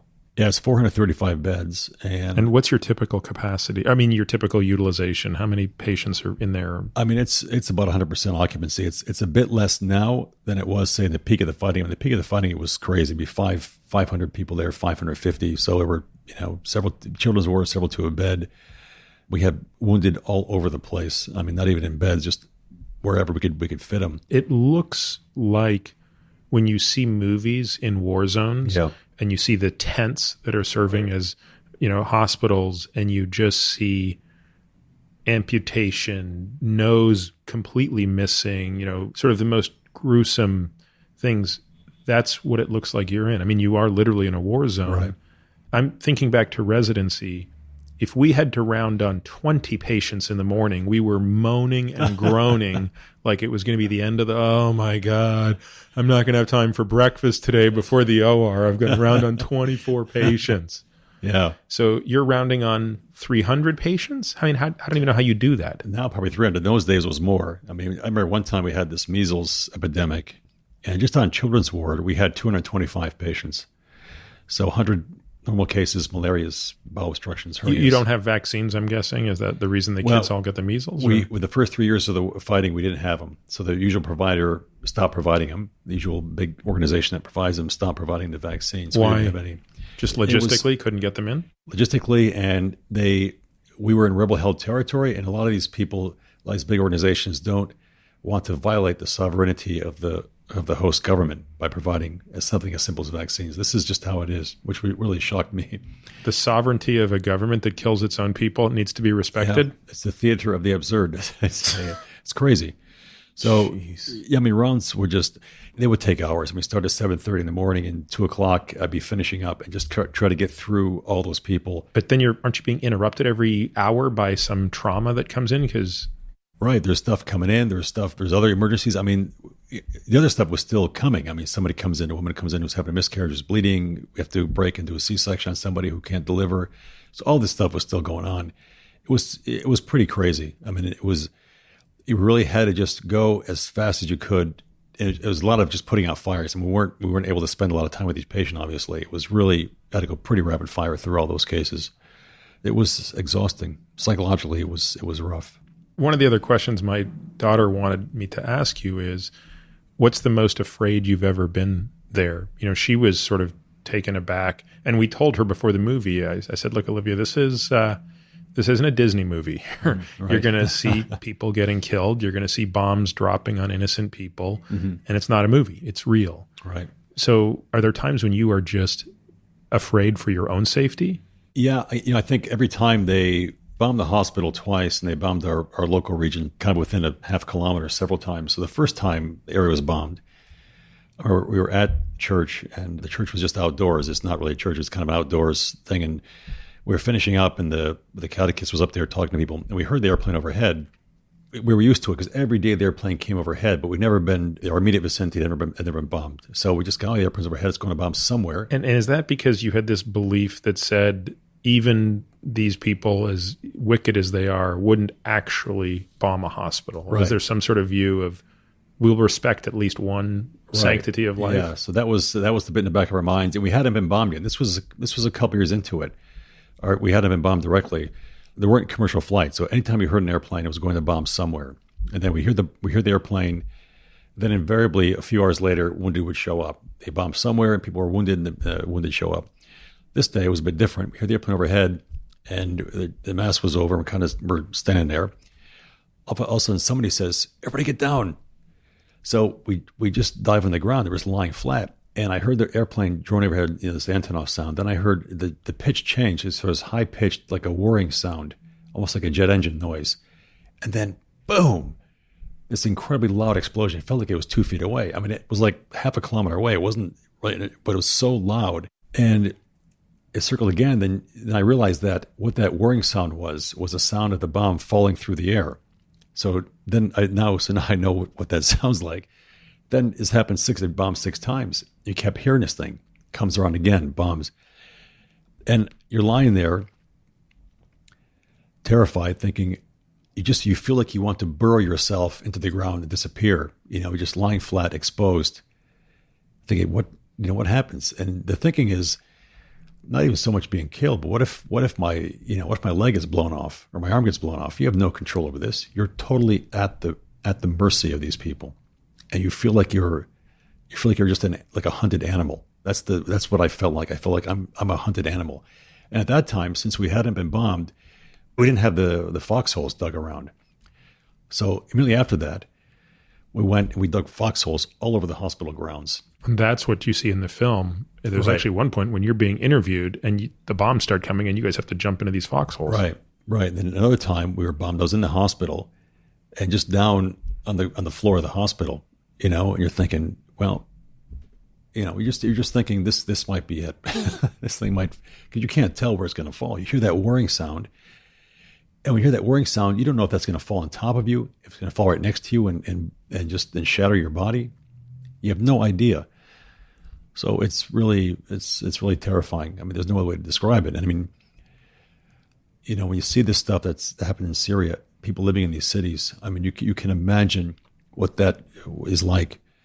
And the kids that were in that situation, that's something they'll never outgrow, that fear and that feeling of being bombed. You feel like you're a hunted animal. I think it's the closest thing I can, not that I've ever been hunted or I'm an animal, but you just feel like, I remember thinking to myself, we were down, this is a few bombings later, we're down in the foxhole, and there was a Sukhoi 24 jet going overhead. A Sukhoi 24 is a supersonic jet bomber, bombing villages, huts. And thinking, what are these people doing? I remember thinking to these guys, I say, how can they bomb us? Don't they know there are people down here? That's what I felt. Like it was some exercise where they made a mistake. And of course they knew exactly there are people down there. That's why they're bombing, But I really hope someday I will meet these pilots. Not that I don't even feel any animosity towards them. The feeling is never, it's strange. You don't feel anger. You don't feel animosity towards these people. Just kind of wonderment, like, what are they doing? Like, why are they doing this? So I would love to meet these guys someday and say, what were you thinking? What did they tell you before you did your mission? I was a flight surgeon in the Navy. So I know you have a briefing before the pilots fly out. They discuss the mission. Today we're going to fly here. We're going to bomb this target. This is our objective. What were you told in the briefing room? And they say, okay, today you guys are going to bomb a hospital. There are a bunch of civilians there. I mean, presumably, if you're trying to put your psychology hat on, you have to believe that they are being told that the people that they are bombing are somehow a threat to them or their sovereignty or supporting rebel. I mean, you'd have to concoct a story that's so orthogonal to the truth. Right. Maybe that might be it, because, I mean, after one of the times the hospital was bombed, one of our staff heard a radio broadcast from El Obeid, which is a city in the north. And the way they portrayed it on this radio was they admitted they bombed a hospital. They said, we bombed an American church hospital in Ceuta, which is the kind of capital of the rebel-held territory. Hospital taking care of the rebel soldiers. That's how it's portrayed. So you're an American hospital, and America, of course, is a great enemy, is a Christian hospital. Therefore, they're no good. And they're taking care of rebels. Taking care of rebels. So you're justified in this act. And my guess would be that's what these guys were fed. Who knows if the pilots were true believers? I worked with a lot of pilots in the U.S. military, and they would not go along with the mission if they said you're going to bomb a hospital with civilians. They wouldn't do it. They would say, "Look, man, we're not doing this." I know these guys. They were not. These guys, they love to fly and they love the country, but they were not interested in killing civilians. And I still hope someday I can meet these guys and just have a talk with them, and just to know what they were thinking and what went on in their brains. Like, whether they know this, how they feel about it. I'm just interested in what they would say. How do you cope with what I could only imagine is stress and anxiety aren't the right words, but just sort of the gravity of it. Like, when you describe a day in your life, getting up at 5:30 in the morning, making rounds at 7, operating. If you said, Peter, you got to go do this for a month. I mean, first of all, I could provide no assistance to you. That's the unfortunate reality of it, right? Despite my medical training, I could, put IVs in patients, and that's about, I don't think I could provide any benefit, but let's assume I could even magically provide benefit. I can't imagine how physically, but more so emotionally exhausted I would be at the end of 30 days. Right. Even thinking back to my training where, you'd have every other night call, but on one of the nights in between, you didn't get to go home. And so you've been in the hospital for 3.5 days, and it's been one trauma after another. Like, even that feeling is just as physically tired as you are. There's something different going on, which is just an emotional depletion. Right. So to imagine that you're now you're coming up to 11 years into this, and this is just in Sudan. Right. I don't understand how you can do that. I think you hit the nail on the head. I think probably the emotional trauma and upset is probably worse than the physical degradation your body takes by just always being on call, and just even when you're not called at night, it's hard to sleep. There's a lot of kind of fear and worry about things, but there's always that, less so now because they're not bombing, but there's always that sense of worry about there being in physical danger. But even when you're out of that, when the risk of physical danger is not there, it's just the psychological thought of always being responsible for the patients and not having a psychological rest. Like, I can't refer these people somewhere. There aren't other colleagues we can talk to or get an advice on, or have somebody else see these patients. It is very draining. And I don't know. I just, a couple things is, one, of course, is I do draw on my faith all the time. And I think that does help me keep centered a lot. I go to church every day, and that's, I think, helps put things in a bit of perspective. That's just how it is. And besides that, I think you see the people there, you see the strength and resilience of the Nuba people. You say, well, okay, if they can put up with this environment and keep functioning, keep going ahead, let me just try to keep taking care of them as best I can. So I definitely get a lot of strength from the people there and their attitudes. And they've been in this for their whole lives, and they're not giving up. They're pushing ahead with things. So let me see if I can also just keep going. It's not easy by any stretch, both physically and mentally and emotionally. It's very, very draining. But I don't know. It's weird. You get up in the morning and you have this huge number of patients to get through, and you kind of say, man, I'm not sure if I can. So I'm tired already. And you kind of see the first few, and then before you know it, you're finished with the children's ward. Take a deep breath. Okay, I got through all the children. Now let me go to the female ward. You get through there, you pick up pace a bit. You get to the male ward, you go through them, see the maternity patients. Now it's 1 o'clock. Okay, I finished the rounds. We go to clinic. And there's a big line of people. How many patients would you see in clinic typically? Maybe 40, 50. Again, I don't even know what that means. I think most U.S. physicians would have a hard time seeing that many patients in a week in clinic. Do you have any blood tests you can do? Can you do CBCs or UAs even? What's the extent to your diagnostic toolkit? So until recently, you had nothing. I mean, now you have an ultrasound. Right. We've had the ultrasound from the beginning. Okay. So we've had that the whole time. That's been hugely helpful. You don't have an X-ray machine. X-ray we do now. Okay. So we just got that about a year ago. So you can do a chest X-ray at least if you want some assistance with, does this person have pneumonia or a pneumothorax or something like that? Right. So prior to a year ago, we didn't have the X-ray. Now we do. It's been a help. Lab has been difficult. We can do a urine. We can check a stool. We can do a hemoglobin. Sometimes we can do a CBC, but the machine always seems to be broken. We'll get in the machine, work it for a while, then it just stops working. Can't do a CBC. Chemistry tests, we can sometimes do a creatinine, but then the machine breaks. And, you can't do a creatinine. Sometimes you can do ALT, ST, machine breaks, can't do anything. But would those things matter? In other words, if someone's listening to this and says, well, gosh, if it's $50,000 to buy a new piece of laboratory equipment, can we have one of those, brought in with next year's supplies? Would that make life easier for the care you guys provide? It would help. And, like just saw this chemistry analyzer. It's called a Piccolo, which is supposed to be kind of built for these remote locations. It's pretty doctor proof. I mean, you kind of have this thing that's pretty hardy. You slip in a disc, you put a drop of blood on it, and it gives you results. So our guys in the lab could do that. Not our guys in the lab can do the other tests, but the machines are just very sure. Yeah, it's less about the human. It's more about you need a robust machine. You need a very robust machine. So this is kind of a thing, and that's about $14,000. If we had one of those and some of the discs, which have the reagents kind of embedded in them. So if you had a year's supply of test strips or reagent discs, right, and then the machine, right, you could do a CBC and a Chem 7 or a metabolic panel of some sort. Right. That would definitely help. We're pretty limited. We can do a peripheral blood film. So take a blood, guys can do the film. We can look at that. So you're a pathologist now too. Yeah. And you're a hematologist. Yeah, I'm terrible at it, but I can pick up like a chronic leukemia, chronic myelogenous, chronic lymphocytic, or an acute leukemia. Those are, if it's pretty obvious, we can pick those up. But a lot of blood films I'm baffled by. And when you have a child that has leukemia, I assume you send them to Kenya? It's impossible. Why? It's too far. It's too expensive. It's too difficult, like just the administrative stuff to get them there. And the chance in Kenya of them being, maybe at a higher end hospital, they could get decent care, but we just can't do it. So can you treat with chemotherapy a child? Not with leukemia. If a child has leukemia, we often will give steroids to try to, palliate them a bit. Palliative care. Yeah, for leukemias. For chronic leukemias, these are usually adults. If it's a chronic lymphocytic leukemia, we'll treat them with cyclophosphamide. We don't have tablets, we'll give periodic injections, and that can kind of waylaid them a bit.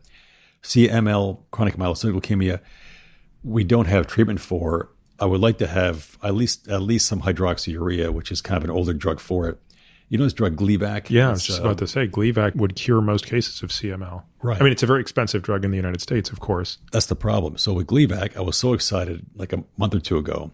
I'm reading that Gleevec is now in generic. Mm-hmm. Like, oh my God, maybe we can buy Gleevec because we get a few a year. We don't get a huge number of CML patients. We get a few. Thinking, man, we wouldn't need a huge amount, So I look it up and it's okay. Gleevec's gone on generic, so the price went from $8,000 a month to $7,000 a month.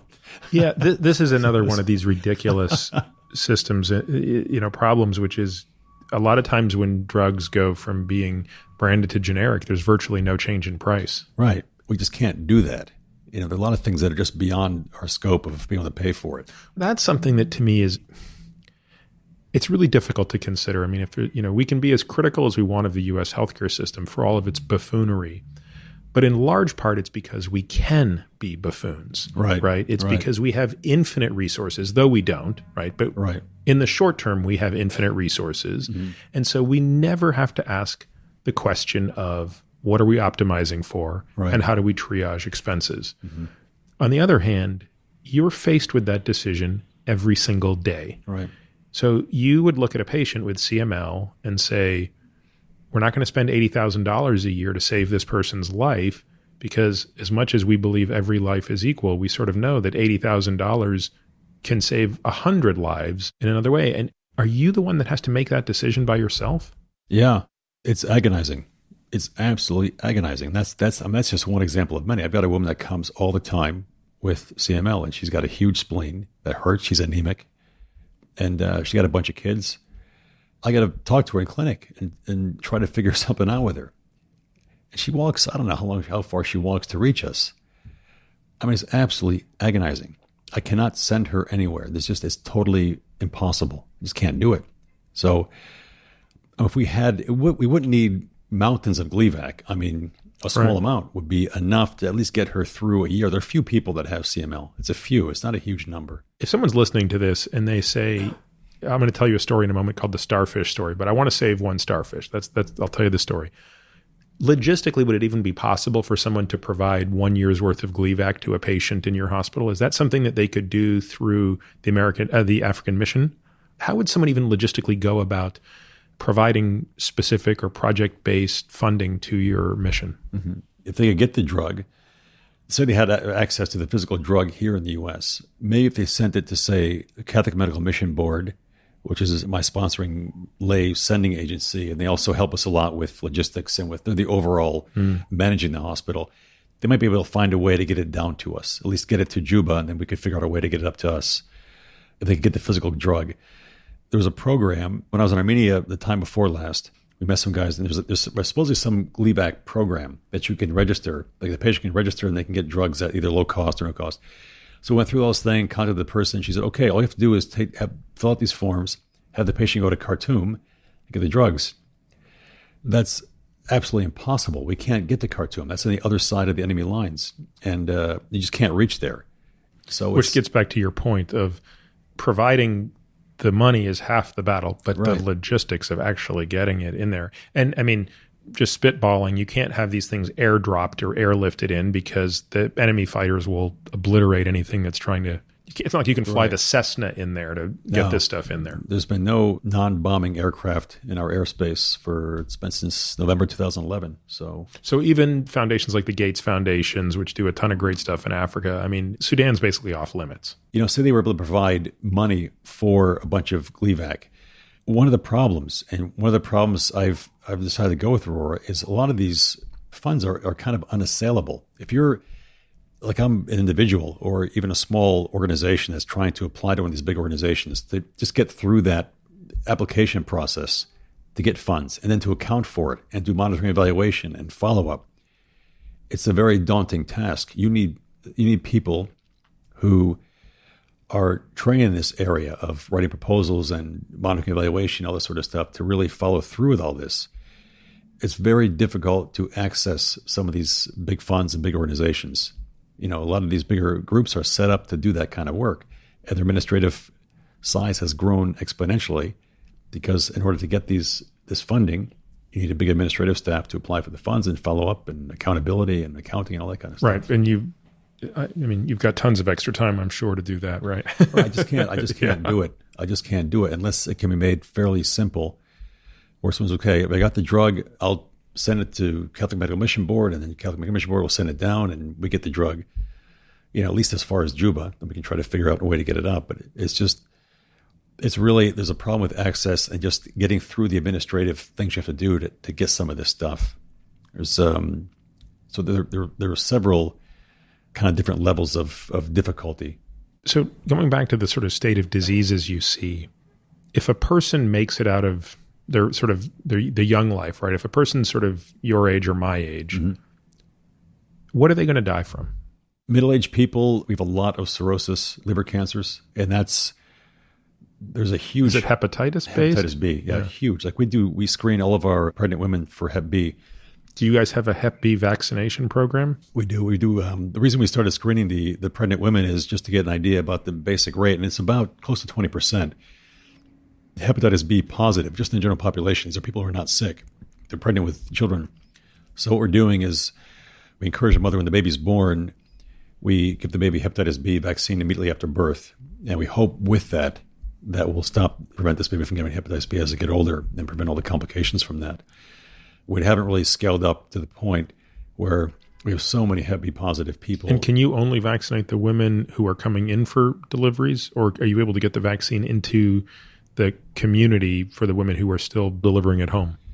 No, we haven't reached that point yet. So you're only scratching the surface then, because the majority of these births are outside of your hospital. Right, exactly. I mean, eventually we'd like to have kind of midwives at these places and have the testing capability to test all these people for hepatitis B. Or if people delivered in these clinics He said, look, we can't do the testing, but we'll just give the vaccine. We'll assume the kid has hepatitis B, you give the vaccine. Because they had to get Hep B anyway as part of the pentavalent series.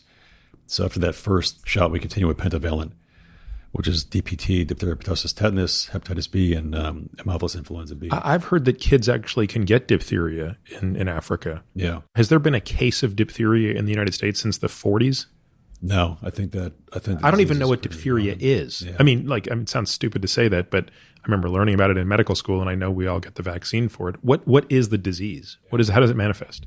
We've only had, from what I remember, one case, and I think she had diphtheria. It was in an adult, but it's Corynebacterium diphtheriae, and it's a bacterial infection. It affects the throat, and they get it looks almost like a thick scab that forms in the throat.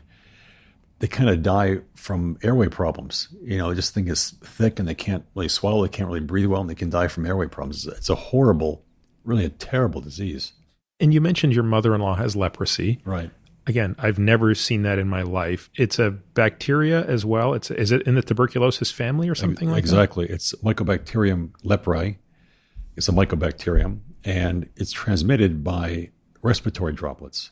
Oh, it's not by touch. I thought leprosy was sort of contagious through touch. Yeah, that's. Is that a wives' tale? Yeah, it's really transmitted by respiratory droplets, and it should be prolonged close contact.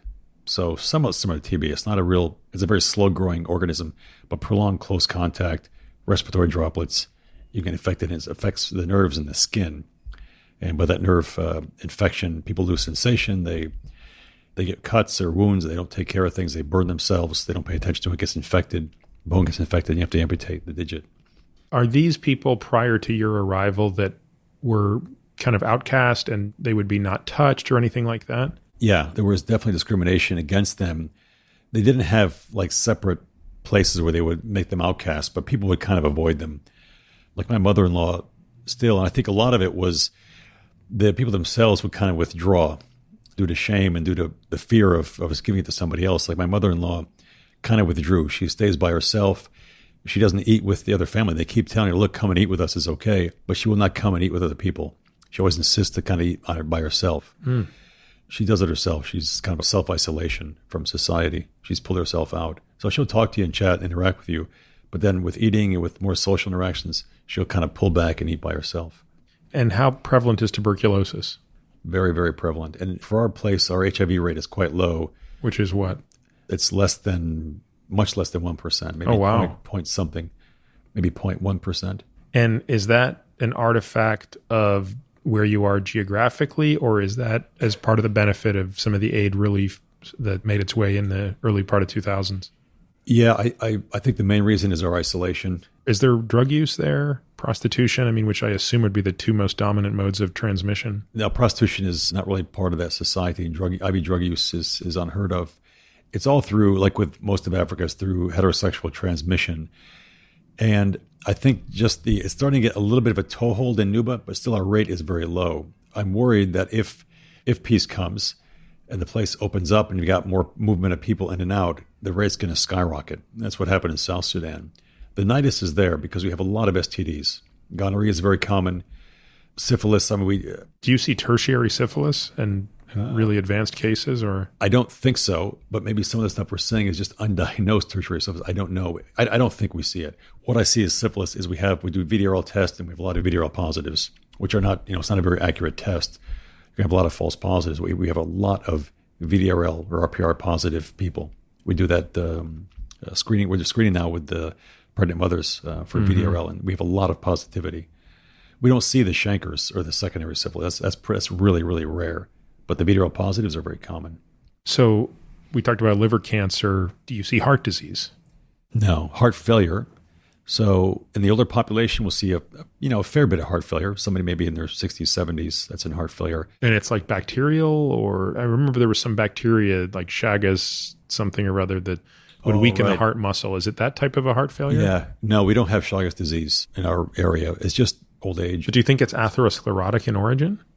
I don't think so. I've never seen anybody that could say, I think this person had an MI. Just not a single one in 10 and a half years. Some is hypertension, just kind of untreated hypertension. And we'll let people come in with blood pressure of 250 over 180. Really? Yeah. How prevalent is obesity, overweight, type 2 diabetes? Obesity about 0.0001%, almost non-existent.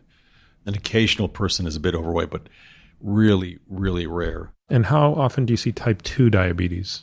We'll see it, not so prevalent, but it's definitely there. Sometimes see older people come in and just new diagnosis of diabetes. Maybe someone in his 40s or 50s. Do you ever see fatty liver? Like when you're operating on a patient, do you ever see that the liver is fatty? And No, never. I can't remember a single case when I've seen fatty liver. what kind of cancers? I mean, you do so much cancer surgery, especially in children, but they're cancers we don't see that much here. Right. What types of cancers do the people in Nuba get versus basically not get? I mean, in the United States, of course, you'd have lung, breast, colon, prostate are the lion's share of cancers, followed by pancreas. So those are the big five. How prevalent are those cancers in Nuba? Not so. I mean, if we go to kids first, our Burkitt's lymphoma is fairly common. That's an EBV related, if I recall, right? Epstein-Barr virus is... Epstein-Barr virus. And you really just see that in malaria holoendemic regions. So we're in that, it's called the Burkitt zone. And that's a great cancer because it's curable with just cyclophosphamide. 6 courses cyclophosphamide and you cure a cancer. It's great. Very satisfying. But it's rare to have a cancer you can cure, obviously. Mm-hmm. For adults, liver cancer is probably our most common, and that's hepatocellular carcinoma. Hepatocellular carcinoma, and probably all related to hepatitis B positivity. They drink a fair bit. There's a local beer they make from sorghum, but the alcohol content is not very, very high. It's fairly weak. So Hep B related cancer of the liver, we have a fair bit of cancer of the cervix. So for females, probably cancer of the cervix is the most common. And can you screen for HPV? You're the local gynecologist as well. Right. Can you do a pap smear? No. Pap smear would be a little bit impractical because we have to do the swab and get that sent off and do it high level, get it off to a pathologist. Is there any way, I mean, again, if someone were listening to this and said, oh my God, like if I could have an impact on eradicating cervical cancer for these women, right? Is that even feasible to have the equipment there to, after you do the swab, assess for HPV? No. For cancer of cervix, 2 approaches. One would be this Gardasil, the HPV vaccine, were made available either at very low cost or just giving us part of, I actually just heard today, as part of the WHO package. So they can be integrated into the system where HPV is given to young girls, even young boys. But then we're back to the logistics problem. Right. Is how even if the WHO or any of the foundations came along and said, we want to provide HPV vaccination en masse to Africa, you're still somewhat excluded, right? We give other vaccines. If they can be lumped into your annual supplies. Right. And just do it to get stuff out there. But if you do it in one big push, get it out there. It's got to be all cold chain. It's really hard, but it's doable. Get the stuff out there, one big push. That would make a huge difference. So start with that. To treat cancer of the cervix, treat earlier versions, they call it a see and treat technique. I've not done it, but it's not. There's probably a YouTube video on it. There probably is, I think. I think there is actually. You paint the cervix with something. I can't remember if it's iodine or some substance, and you look for irregularities in the cervix. And then you freeze it. You have the little liquid nitrogen cylinder with some probes, put that in the cervix, and you freeze it, make an ice ball of the cervix. Then you kill those precancerous cells, and hopefully those people will not go on to develop invasive cancer of the cervix. You would need some personnel for that because that would be pretty labor intensive. Because that's more of a preventive medicine thing. We come in, examine them, because you're not treating people with the cancers. You want to get the precancerous lesions. So you have to screen them. Do a lot of these screening things where you paint the cervix with some substance, look and see. You don't even need a colposcope. It's something even more simple than that. And I know they're doing it in Uganda, and they have this equipment. So that might be kind of an in-between thing before Gardasil becomes available. At least we do a screening of young women, check the cervix, see what it looks like when you paint the stuff, and then treat with liquid nitrogen. We don't have the equipment. Like none of that stuff is there, nor the knowledge to do it. What about breast cancer? How prevalent is that? It's definitely there.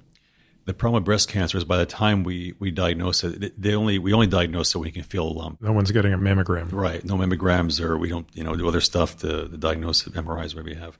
So women present with a palpable mass that they're feeling and they show up. Right. So usually they come with a palpable mass and they already have nose and axilla. So So in that situation, you still do modified radical mastectomies? We do. We usually do a modified radical mastectomy and then follow with adriamycin, cyclophosphamide chemo, and do that sort of every month for about 6 cycles. And I mean, it's still, the results are pretty dismal. I mean, usually they get a couple of years, but 2 years on, 2.5 years on, they come back and they've got another lump. They got a lump in the axilla.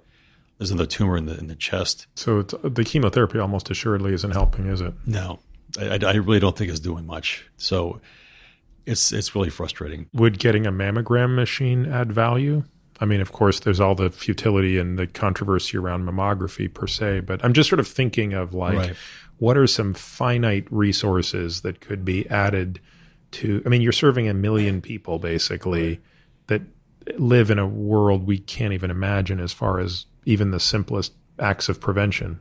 Right. The problem with that, to do the screening, to scale up to that level. Yeah, you need a whole new staff to get people through. Right. And the same thing with cancer cervix screening. It's maybe possible. So it's not just a matter of supplying the machine. You need you need someone who's dedicated to reading mammograms all day long. Or, I mean, I guess the other option is, I mean, AI should actually make mammography. This is probably one of the most important applications of machine learning is actually reading x-rays. And you wouldn't even need a radiologist at some point. You know, there will be a day when you could run 1 million women through a mammogram in a year, and there's a machine that's reading it and basically giving you the answer. And then now you still need the logistics of a person taking the patients through the machine and operating the machine. But anyway, we got to think big, Tom. We got to think of these other ideas. I think these are areas where technology and medicine and developing, there's not always a good marriage. But there are some areas where you have technological leaps. Like, for instance, our X-ray machine, part of it, the reason we waited 8 years to get one, first of all, they were expensive as heck. How much does it, I don't even know how much an X-ray machine would cost. This one cost $33,000. Which, of course, in the United States, that's the cost of, like, getting your gallbladder removed. Right. I mean, literally, that's about the cost of a cholecystectomy. Yeah. So it was, I mean, for us, it was a big expense, but we do quite a few X-rays now. Our operating, the guys actually our X-ray techs are the operating room guys. But the guys in the operating room, my lab, my assistants in the operating room, are the ones we taught how to take X-rays, and they do a pretty good job. We waited that long because we wanted a model that we could use. It was very small, lightweight, simple, where we didn't have to use the chemicals and developers and all that sort of stuff. And we just waited. And now we have a model where... Is it digital? It's digital. So it's a tiny little device mounted on this little thing. And gosh, it's like the size of a tiny box that has the X-ray tube in it. And it's a laptop. And the screen operates by Bluetooth between the X-ray machine and the computer. Take the X-ray, that shows up on the computer screen, and it's all there. And you can take that X-ray and adjust it. You can darken it, lighten it. You can focus in on certain areas. I mean, it takes a beautiful X-ray, and you can just play around with it. So you really get a nice picture. And there's very little variable cost at this point. It's all a fixed cost that you've covered, and now the more you use it, the better. You're getting more. Right. Absolutely. And it's, the power is also, the other thing was the power needed, because we're 100% on solar. We've got a backup generator. It's 12.5 kilowatts. How long does 12.5 kilowatts last the hospital if the panels were to go out? We could run things on it. The problem with the rate limiting factor there is the fuel. Like right now, I think we're left with maybe fuel. Oh, so if you have enough fuel for the generator, you could run indefinitely off it if you needed to. Yeah, but I mean, we'd have to give probably big breaks of time. It's a fairly good sized thing. And the hospital is the only thing that has electricity? Like you don't have electricity in your home? No, there's no grid. So it's just the hospital has power. That's, we run on the solar. I mean, pretty much 24/7. We really don't need as long as the batteries are there and everything's functioning, we don't need the generator at all. And we try to find the time when these batteries are going to order a new set and new panels wherever we need to re-up that. So we're, I think, 3 years into this set of batteries. What about colon cancer? Do you see that? Pretty rare. We've had, maybe 2 or 3 cases in 10 years. I mean, it's really, really rare. The folks who are the most elderly within the community live to what age? I mean, what is considered old? Nobody there knows their age. They don't have any birth records. Even my wife doesn't know her age. She's somewhere in her 30s probably. So they don't really know their exact age, but I would guess they're probably, an older person there would probably be in the 70s, in his or her 70s. I don't think they live much beyond that. And do you see cognitive impairment in that population? Really rare. You rarely get somebody who say, I think this person has Alzheimer's. Really, really rare to see that.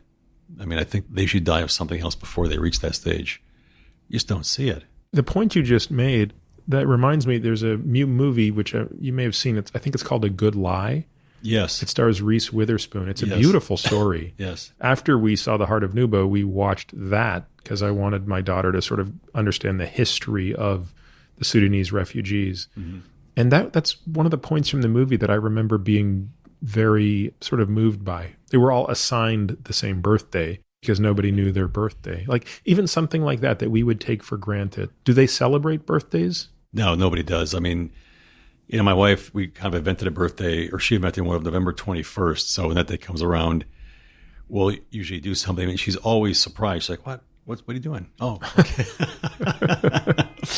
So she doesn't give me a hard time for not buying flowers if we could buy flowers. So it's pretty, it's pretty easy to be married to a Nuba lady. You know, the expectations are very low. How has your life changed since you've been married? I mean, do you have a greater sense of obligation to not die, to put it bluntly? Yeah, I would say, yeah, definitely. So I'm like, you know, you can't be so cavalier with things because now I've got a wife and I wanted to kind of look after her and make sure she's okay. There's been a little bit of a change in perspective with that.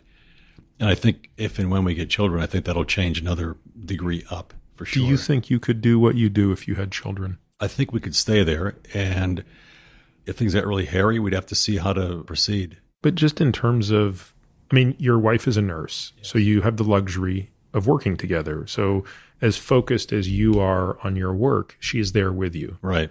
When you have children, they will not work with you for quite some time. I just wonder, would it be challenging to sort of now be torn between two obligations that for many years will not overlap at all? It'll be difficult. You know, I think one thing I remind my wife of is that, you know, I finish work late and I'm always, you know, often preoccupied with things with the hospital and all that sort of stuff. But at least I'm there every evening. The weekends, we have a little bit of time on a Sunday to be together. And even though the work is very much all encompassing, there's no commute and there are no distractions. You know, there's no TV, there's no radio. We don't have other things that kind of occupy our minds. So when we're together at home, we really can be present to each other. And I would hope that if we have children, I'll be able to use that to really spend time with the kids and not be always in work. You know, if life continues like that in Nuba, there's not any travel involved. I'm just there. You know, I'm a stone's throw. You know, it's funny when you say it that way. It's actually, you may actually spend more time with your kids than many of us do here because of our distractions and our travel and our this and our that. Yeah, life here is much more hectic. I mean, it seems almost ironic to say that. Do you feel out of place here, even though you grew up here? I mean, when you walk down Park Avenue or Madison Avenue, are you sort of like, what in the hell is this place? I do. I do feel a bit out of place. In a sense, I do enjoy it. Like I've never, even when I grew up in upstate New York, I never spent time in New York City. So this is really kind of, it's exciting. I like it, but I don't think I could stay long term. I mean, a lot of people I'm sure say that about New York, but I do feel much more at home in the Nuba Mountains where it's very quiet and kind of sedate and your time is your own when you're off. What possessions do you value? I mean, I know you have some textbooks and things, but I mean, your home is very modest, obviously. Right. By the standards of someone living in the United States, it would not really, you wouldn't even really call it a home in the same way. Right. But you don't give the impression that you're wanting. No, I really don't. I think that was been my character since I was a kid. I'm very much a minimalist since I was born. All these clothes you see me wearing, the socks, the trousers, both these shirts, I bought when I came out of Nuba last month. So I have scrubs. I had scrubs, I had one pair of trousers, I had a suit, a few T-shirts, and that was it. And they're like, hey, look, you got to go and meet people. You can't be wearing your scrubs around. So I had to buy all this crap when I came out. It was painful for me to buy clothes. Like I just don't like it. When I go back, I said, look, when I go back to the mountains, all these winter coats and this stuff, I'm not taking this stuff back with me. I'll keep it in Armenia. Let someone there use it. I don't want it. My suit, I do have one suit that I wore to the ceremony in Armenia, the Aurora Prize ceremony. But I bought that suit in 1985, so I haven't bought one since then. Probably when you were interviewing for medical school or something. Well, I was interviewing for jobs, like for engineering jobs. That's the reason I bought it. So it was the same one I used for interviewing for medical school. And then I I've used it when I come out for this Aurora Prize ceremony. I'll take it out and wear that suit with a blue shirt and a tie. But I bought a crap in 1985. And I know that it's absolutely against your nature to sort of be critical of anyone. But do you spend any time thinking about the way the world works here and how most of us are somewhat attached to our possessions? Yeah. And the more possessions we have, the more complicated our lives get. I mean, you certainly hear people talk about minimalism. Few people can apply it to the extent that you can, of course. But, I mean, what have you learned about this? And how could you speak to somebody like me who, loves his possessions as much as the next person and can't imagine giving up these comforts? I mean, help me understand, because you don't look like you're miserable. No.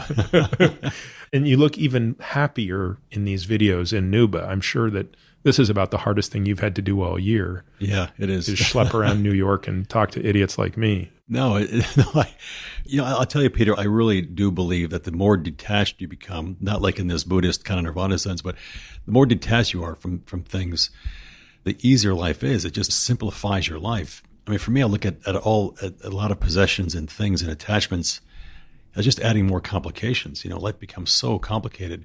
It's much harder here in the U.S. I see my sister and how she's interacting with the kids. There's a reason why advertisers are good at what they do. What they want to do is convince you to buy something you really don't need, and they're very good at it. Why does Madison Avenue exist? Why is there huge buildings in Madison Avenue? These guys are very good with what they do. They've managed to convince all of us to get things we really don't need, and convince us that we'll be only happy and fulfilled and satisfied if we have those things. So you got all this tsunami pushing against you. For me, I think just because I'm in a place where you can't have anything, that kind of realize, well, geez, I don't have any of this stuff, and I kind of like it. It just makes things much easier for me. I've always been a bit of a minimalist, even when I was younger, but I've come to kind of feel that that's really, I do feel better with less. And I think everybody is looking for some kind of meaning in life. This book, This Man's Search for Meaning, this Viktor Frankl. That was one of my favorite books, and this idea of logotherapy. But we all really do need a sense of meaning in our lives. That's extremely important for our psychiatric makeup.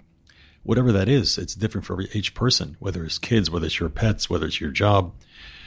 But to try to get something in your life that's meaningful, and if you're looking for it, this is me philosophizing, but certainly I think if you're looking for it in material possessions, I don't think you'll find it there. So if I can make a bit of an aside, something I talked about earlier with a talk with the Catholic Medical Mission Board volunteers, my favorite Bible passage, I can't remember the book and the verses, but the basic story is there's a guy, the guy's a very wealthy young man, and he goes to Jesus, he says, to try to justify himself, and says, look, what do I have to do to get eternal life? And Jesus says, well, follow the prophets. You've got all this stuff there. Follow the 10 Commandments, follow the laws of the prophets, and you'll be okay.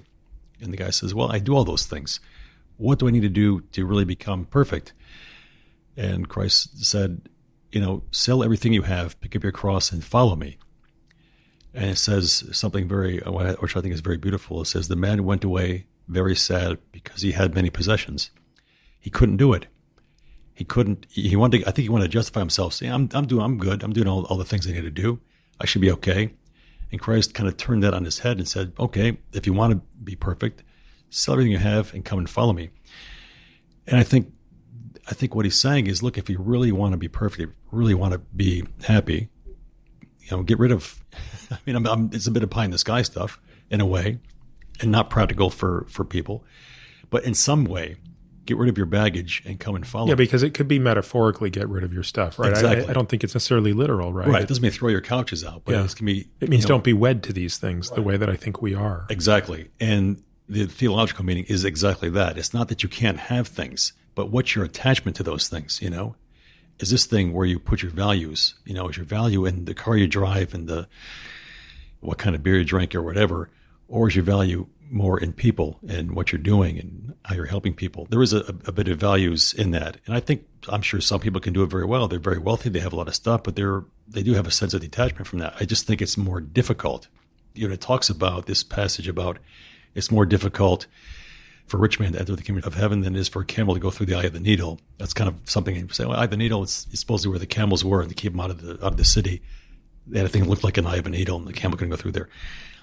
It's not saying being rich is bad, or rich people are bad people. I think it's missing the point. It's just very difficult because it's very difficult to be detached from things when you have a lot of possessions. I'm trying to say that without coming across as being judgmental. I don't mean that, but certainly for me, I feel much better having less. I really think that. Well, it's funny. At the outset, you talked about this idea that even in college, you were sort of struck by this idea of you wanted to be a missionary, and you even said something to the effect of whatever that meant. Mm-hmm. And it's sort of funny. Like, if you say to me, Peter, picture a missionary, I don't actually picture you. Mm-hmm. I picture someone going into a remote part of the world and hitting people with Bibles, right? Like, that's sort of the image we have of a missionary. But in the reality of it, I think what you're doing is far more aligned with, in as much as one believes in sort of religious values, I guess, I think what people like you do that is, regardless of one's religious views, they can't help but respect it, is you're not preaching it to anybody. You're not hitting anybody over the head with the Bible. You're just sort of saying, look, I'm here to serve you. And your example is what's actually doing the talking as opposed to your words. Whereas I think most of us, myself included, are far too quick to use our words to speak as opposed to our actions. Well, you're tapping into my favorite quote, which has been attributed to St. Francis. I don't know if St. Francis is, like many people, he's my favorite saint. Francis of Assisi, who lived in the early 1200s. He said, preach always, and sometimes use words. And I think that's exactly what I think we try to do in mission. Show the love of Christ by who you are and what you're doing, Kalas. And don't get too wrapped around the axle about how it's going to play out. Remember, if you're there as a missionary, God is the one that changes hearts, not me. I'm not smart enough to do that. I'm not a guy that's going to have just the right thing to say and to, school somebody on something. I can't do that, but I can do my best to show the love of Christ to these people. And that's what I feel comfortable with. If you ask me why I'm a Christian, I can talk to you about it. And even my words might be a bit jumbled and goofy, but preach always and sometimes use words. Are there any cases of suicide in Nuba? We have one guy who's the husband of one of our staff, and he shot himself, and that really shocked everybody. He seemed to have some kind of psychiatric problem. He was kind of acting a bit strange a few days. They didn't tell us, but he'd been in one of the refugee camps, was acting a bit odd there, came back to Nuba, and was acting a bit odd at home. And then the night he was acting a bit odd, he went and he shot himself. It's the only case I know of. It's extremely rare. Extremely rare. I mean, to me, there are so many amazing contrasts between Nuba and America, right? I mean, they're so obvious they're not worth stating. It's these subtle ones that to me are interesting, right? There must be a different sense of fulfillment, contentment, happiness, sense of purpose there versus here. I mean, as you know, I'm sure you're not paying close attention to statistics in the United States, but suicide is among the top 10 causes of death in every, I may be incorrect on this, but I'm not far off, in every age demographic except for 0 to 10. So once you get above, 10 to 20, 20 to 30, suicide is always in the top 10 as a cause of a disease. And that doesn't include, that's what we call fast suicide. Right. When you kill yourself immediately with a clear, but then you have all the slow suicide. So the alcohol related, which, basically people that kill themselves with alcohol and drugs. Overdoses. Yeah. Right. So when you include all of those, I've heard analyses that would suggest that self-harm would be sort of top 5 causes of death across the board. What does that say to you, given that you live in a world that has 1/1000th of the privilege, and for all intents and purposes, like, shouldn't everybody be killing themselves in Nuba so to avoid being ripped apart by shrapnel? Yeah, it's very interesting. And the initial thought that comes to me is the people are, when you're really gripped in this struggle to survive. So your life is based on, every day is you're just trying to survive. When you have that sort of primal instinct of survival, your mind doesn't drift off to other things. You don't think about so much about your life is hard, your life is this, your life is miserable. So I think you become less inward looking. Suicide is, you get so inward looking, so focused on your own misery that you can't come out of it. I mean, it's such a miserable thing.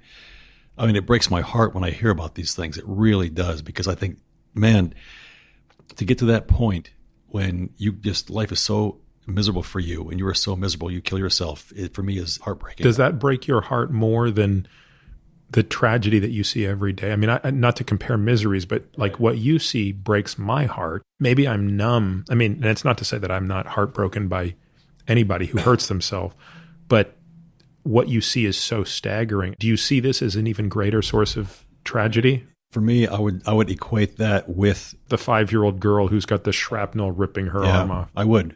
I would feel the same sense of pain and heartbreak with that. Suicide is a similar effect where, if a child dies from this kind of thing, the effect you have on the whole family is devastating. The grief, suicide, the grief you leave behind. I think that's really tough. And that really, really breaks my heart. Not only for the person who was so miserable that they decided to take their own life, but for the people the ripple behind. Effect. Oh gosh, and that's terrible. Man, I would just never wish that on anybody. And yet it's almost impossible in the United States to not have your life touched by suicide. I think it would be very rare that someone listening to this in America wouldn't know somebody first or secondhand who hasn't taken their life either clearly and deliberately or sort of slowly and maybe less deliberately. Yeah, I think it's wrapped up in that struggle for survival. There is a will, a natural will to survive. And when you're in this kind of daily grip, even when there's not fighting, just to survive there, the amount of work it takes to get up in the morning to, make food, to cultivate crops, to keep the animals out of your garden. I mean, it's a tremendous struggle. There's a book, I think the book is called Tribe, Sebastian Junger. Have you heard of this? Yes, I've heard of it. I would love to read that. I can give you a copy, actually. I have a copy here, so I'll give it to you as one more possession to have. Right.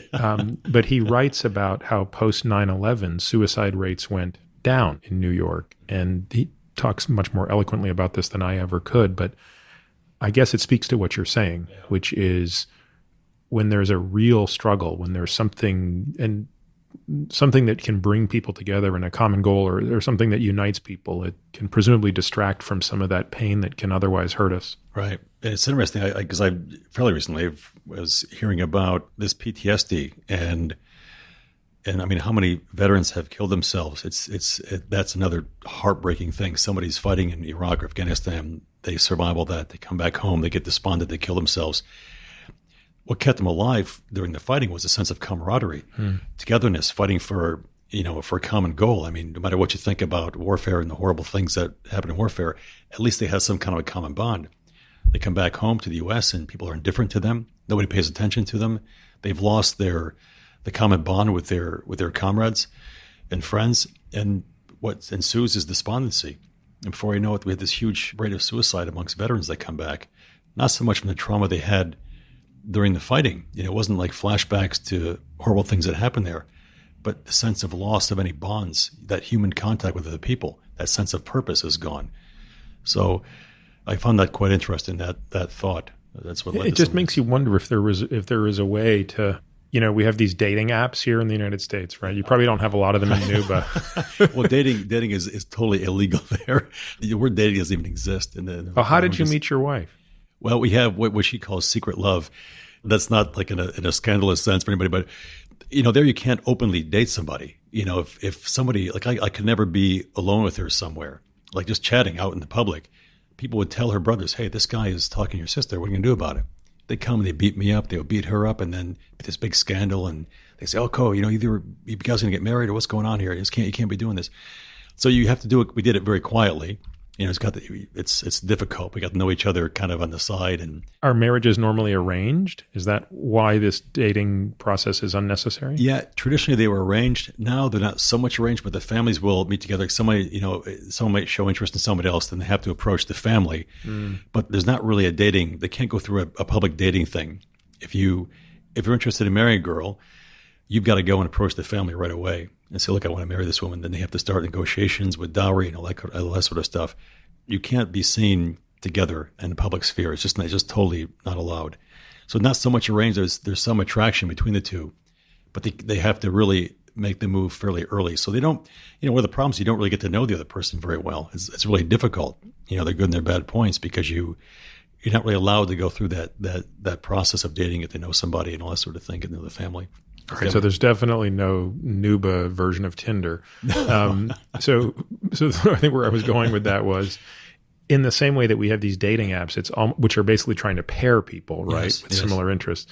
At a meta level, it would be interesting if there would be a way to pair a void that exists here in this country and for much of the civilized world, right, a void of purpose, with a part of the world where purpose is not lacking, but resources are lacking. And in many ways, I think that's what philanthropy sort of tries to do. But of course, the question is, it's more than just that, right? I mean, I don't think it's just giving. I think there's more to it, right? Mm-hmm. I mean, I was sort of thinking about this knowing we were going to speak today, that because my daughter asked me another question. She said, well, can you ask Dr. Tom, like, what could a 10-year-old girl in San Diego do to help a 10-year-old girl in Nuba? Mm-hmm.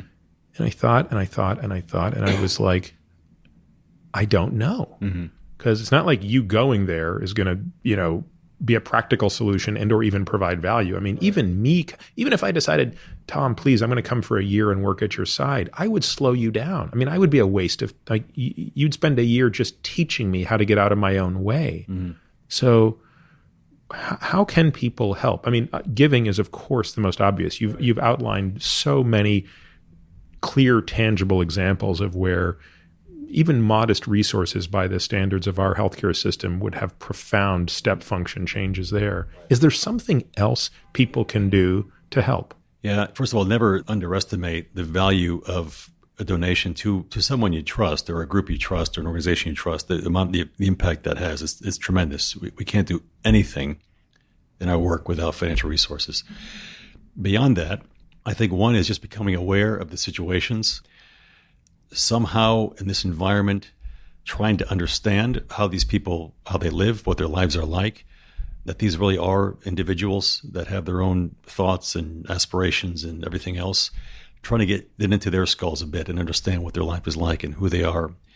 If you have kind of a knack for advocacy or work through governments and this kind of thing, be aware of the political situations there, advocate on behalf of some of these people that are oppressed or having difficult lives, whether it's working in issues of poverty or poor health, poor education.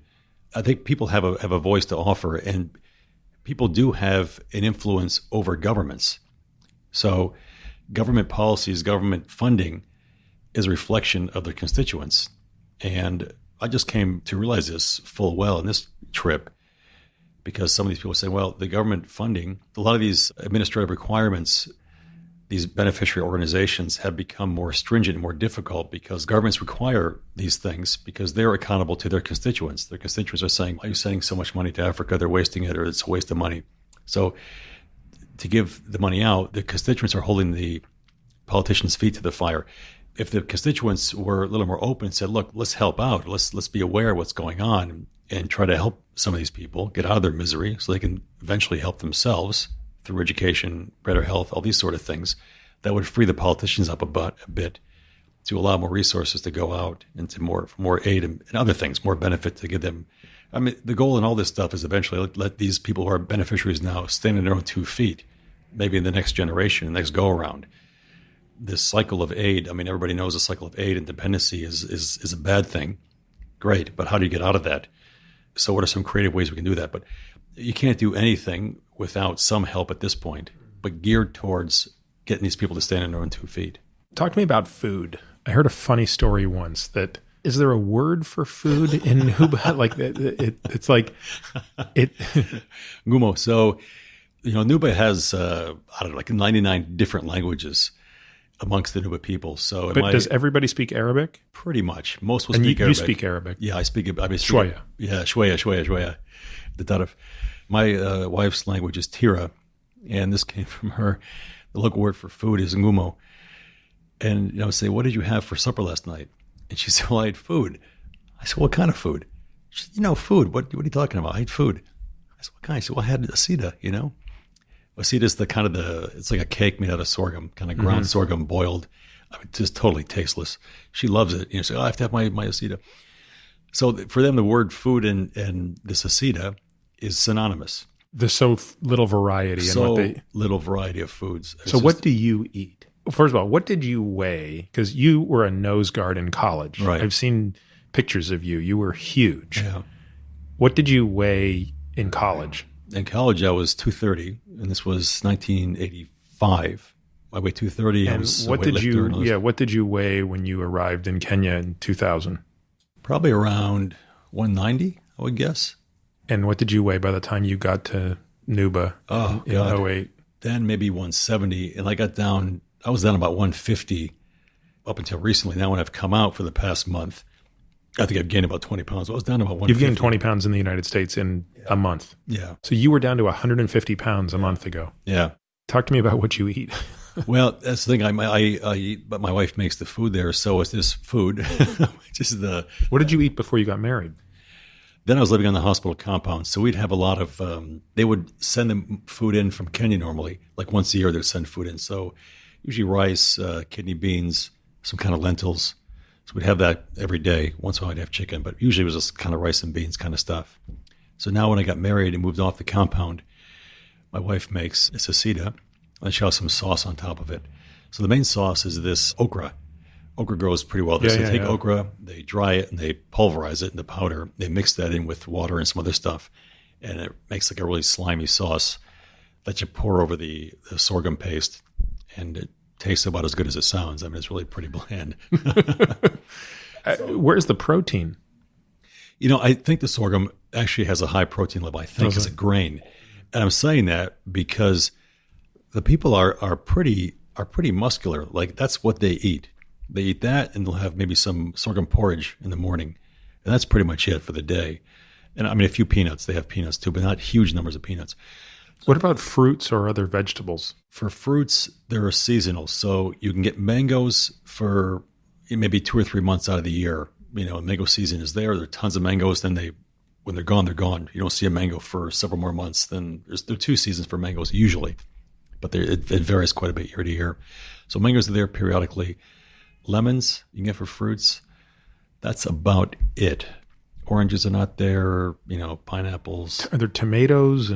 Tomatoes are there for a couple months. Sort of towards the end of the rainy season, you can get tomatoes and you can get some greens. They grow a few kind of greens there, and they'll put that on top of it. Like even the tomatoes will kind of cook up a bit, and they'll make the okra slime to it and put that over the aceta. That's not bad, actually. We'll have that quite a bit. Or the other thing we'll have during the rainy season is milk also. Milk is only there for a couple months. The cows will only give birth during the rainy season, and therefore they're only lactating during the rainy season. So they'll get milk sort of towards the end of the rainy season, those last couple months. And since there's no refrigeration, most times we'll have it sour milk. So we'll get milk out, let it sit for a while and become sour. And that'll also decontaminate it a bit. There's a lot of brucellosis there. And you take the sour milk, which is kind of curdled, and I think people have had sour milk before, and you pour that over the aceta, over the sorghum paste. That just doesn't sound tasty. It's not very good. It's you kind of eat it and you're like, oh man. The problem is you eat it, you're kind of hungry a bit, but there's no way you're going back for seconds. It's like, okay, that was enough. You just kind of go to bed, or go back to work. It's like, okay, I guess I'm finished. My wife she does a great job cooking with what limited resources we have, but it's pretty stark. Is there a food that you particularly looked forward to having when you knew you were coming to the United States? Yeah, like pizzas. You're Italian, right? Yeah. So pizza, eggplant parmesan is my favorite food in the world. So my sister made that when I was down there. Hamburgers. I just crave cheeseburgers, like just a good sandwich, with some chicken sandwich or something. It's just really nice with a good bread, this kind of stuff. You've been sick when you're there. I mean, how many times have you had malaria? Well, I've been there 10 and a half years, so I've gotten malaria every year except for 2018. And how bad is malaria? It sounds awful. It's pretty bad. I mean, sometimes you're wishing somebody comes in and just shoots you and puts you out of your misery. You're pretty sick with it.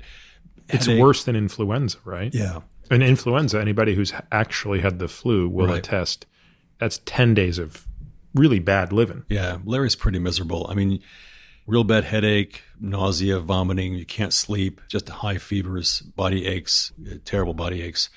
And sometimes you get a bit lucky, you take medicine, you're over it in a few days, but a lot of times it'll drag on for a month. But you don't take prophylaxis throughout the year, just or during the rainy season, which I'm assuming is when it's endemic? Right. I don't take prophylaxis. Just because of the cost? And yeah, I just don't want to take the drug. I just want to say, okay, let me just not take it. And if take it once you get it. Right, once I get it.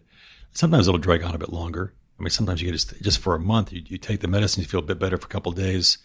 Then next evening, you start feeling the chills and shaking, and the headache comes again, and it's like, oh gosh, it's still with me. It can really drag on for a long time. So every year you've got it? Every year. I was in a coma a few years ago. Just, God, it was a strange night. I started feeling sick the night before. It was on a Tuesday night. And I took some oral drugs, I think Coartem, which is artemisinin derivative. Took that at night, kind of went to bed, just kind of had a kind of fitful sleep. And then I woke up the next morning and all these staff were in my room. I have an IV in my arm and I'm IV quinine. Like, what's going on here? The doctor needed treatment. That's right. But I was really out of it. It was like 11 o'clock when I woke up, and I was really, they tried to get me up in the morning, some of the staff, because I was in the operating room day on Wednesday. And our guy that's our assistant there, I didn't show up. I was on there by 7:30, and I didn't show up, so he came up to the room. He tried to wake me up, and I couldn't get up. Like, I didn't respond to him. So he thought I was dead. He was like, hey, doctor's dead. People came running in. Anyway, I didn't die, so I just... I was out of it for quite a while, but then I recovered pretty quickly. I can't even imagine. I can't. When you think back, Tom, about all of the people you've taken care of in the last 10 or 11 years, so just limiting it to the time in Nuba, is there any one particular patient that just stays with you, that haunts you? One case, one story, one child, one adult? I mean, I have those stories. I've got one or two, probably three stories that have stayed with me from my training. Right. That if I even think about these patients, I'll tear up. I mean, just, unfortunately they're all bad outcomes is the ones that, but they're not like the only bad outcomes I've seen, but there was some emotional connection that happened. And maybe sometimes you're projecting what's happening there onto your own life or something, but do you have those cases? Yeah. Probably like you, the ones you really remember are the ones that have bad outcomes or ones that didn't go well. Gosh, we had one kid, I remember he came in on a Sunday morning and he had been, the Antonov bombed and the shrapnel went in his face and just tore his face to shreds. And he went to some clinic somewhere and they put a few stitches in it, like chromic stitches. And he came a couple of days after that and his face was just mangled. So we took the stitches out and it was all just pus and dirt coming out. I mean, they didn't clean the wound out. So we took all these stitches out, cleaned the wound out well, put him on some antibiotics. A couple of days later, we go in, he's got high fever and he can't swallow. I'm like, oh crap, he's got tetanus. So we kick his tetanus. I remember, the day before then, I remember the Antonov came overhead. The Antonov is the airplane that bombs. And we saw the kid, he was like maybe 10 years old. He was standing against the wall just shivering when he heard the airplane, just shaking like this. He was so traumatized. He was so traumatized, he was shaking like this. Then like the next day, he gets a real high fever, he can't swallow, put him in isolation, put NG tube down to feed him, and he just died from tetanus, like overnight. He died from tetanus. And I remember this kid's face and I said, what the heck? It's a 10-year-old kid with this thing. We had another kid, this is in childhood, this is a few years ago. He was bombed, he and his aunt, and it was an incendiary bomb from the Antonov. And I don't know what they had, napalm or whatever, but it bombed him. He had 30-degree burns on probably 60-70% of his body. And is that even survivable? No, he lived like 2 months with this, and both he and his aunt were the same. And I mean, we tried everything with these kids. The amount of work the nurses did every day just to try to dress him and the agony he went through before he died. I remember, his aunt would have these scabs, and I remember her eye was burned with this thing, and I remember there were maggots coming out of her eye. And I think, what the heck are we doing? This is crazy. Who are these? These are civilians burned to death. There were 6 other kids that were in an area that was being shelled. So the Sudan Army would shell their village like all night, and then they would bomb during the day. So at nighttime, they would sleep in the foxholes for protection. So right next to them was a straw rakuba, kind of a straw little structure. So the artillery shell fired and hit the rakuba. The thing burst. Rakuba was just like a kind of a lean-to made of grass and wood. It set this thing on fire and it fell into the foxhole. And there were, I think, 9 people in the foxhole, all sleeping. 3 were burned to death immediately. 6 of them came to the hospital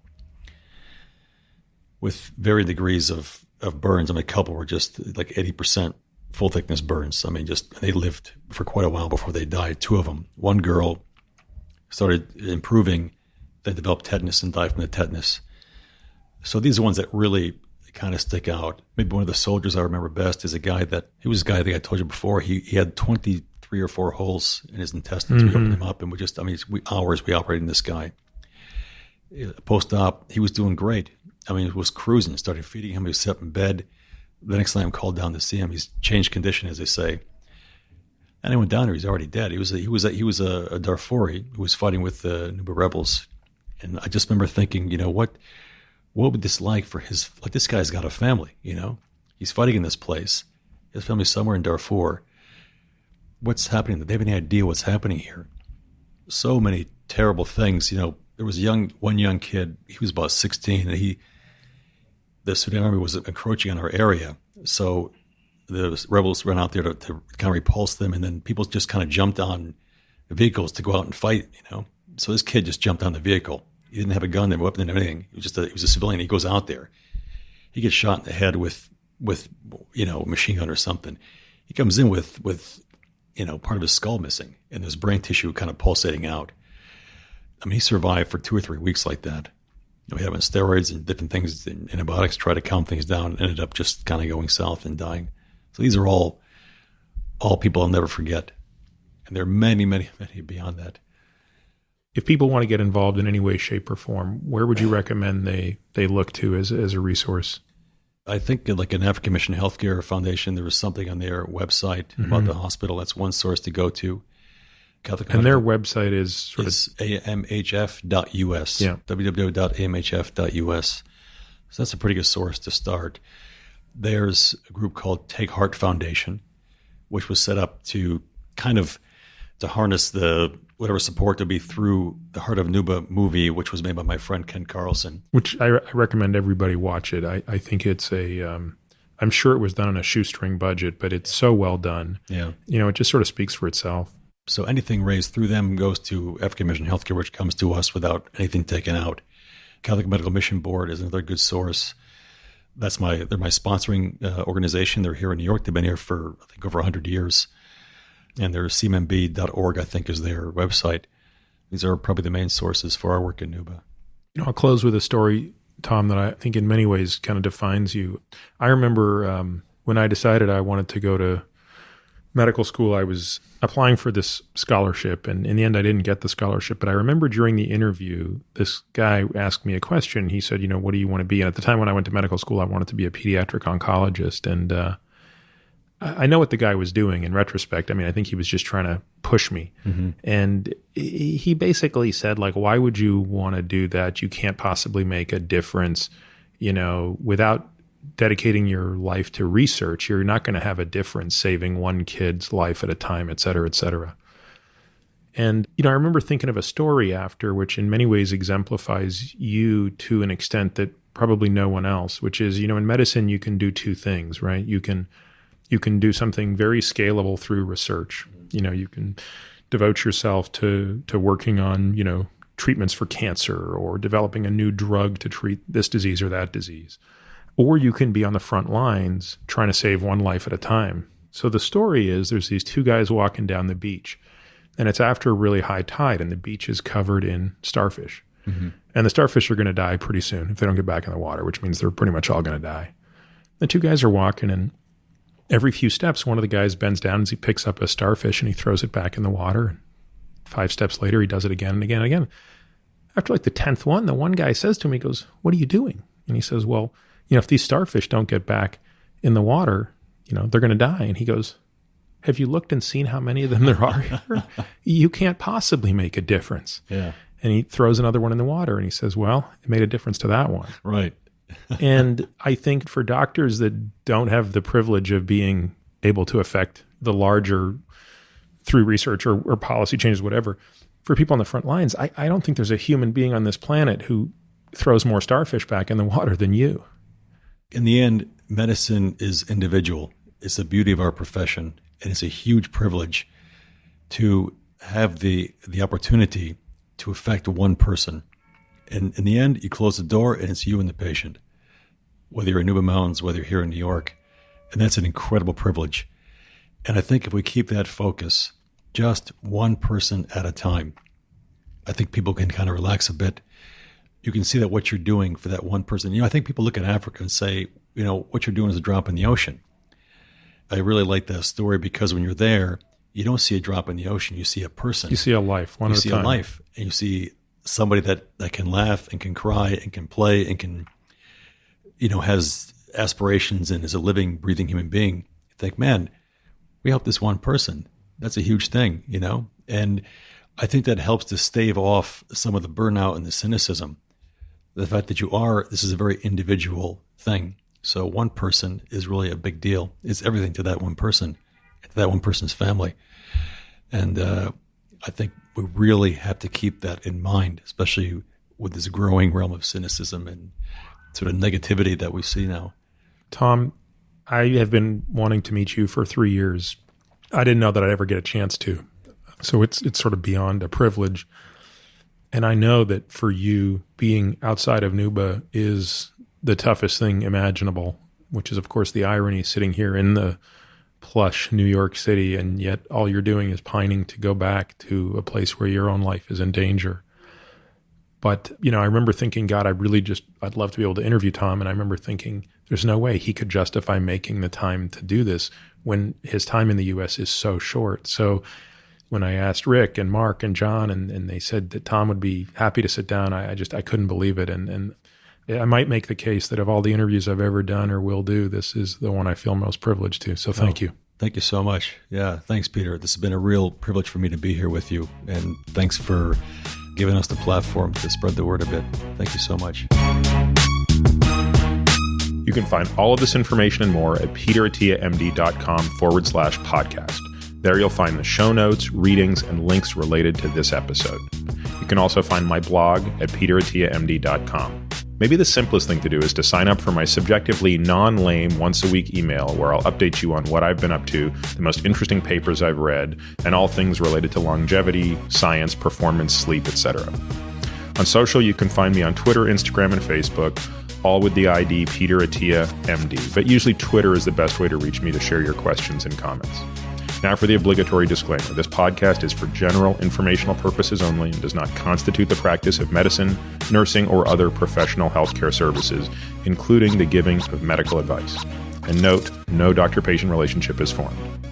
The use of this information and the materials linked to the podcast is at the user's own risk. The content of this podcast is not intended to be a substitute for professional medical advice, diagnoses, or treatment. Users should not disregard or delay in obtaining medical advice for any medical condition they have and should seek the assistance of their healthcare professionals for any such conditions. Lastly, and perhaps most importantly, I take conflicts of interest very seriously. For all of my disclosures, the companies I invest in and/or advise, please visit peterattiamd.com/about.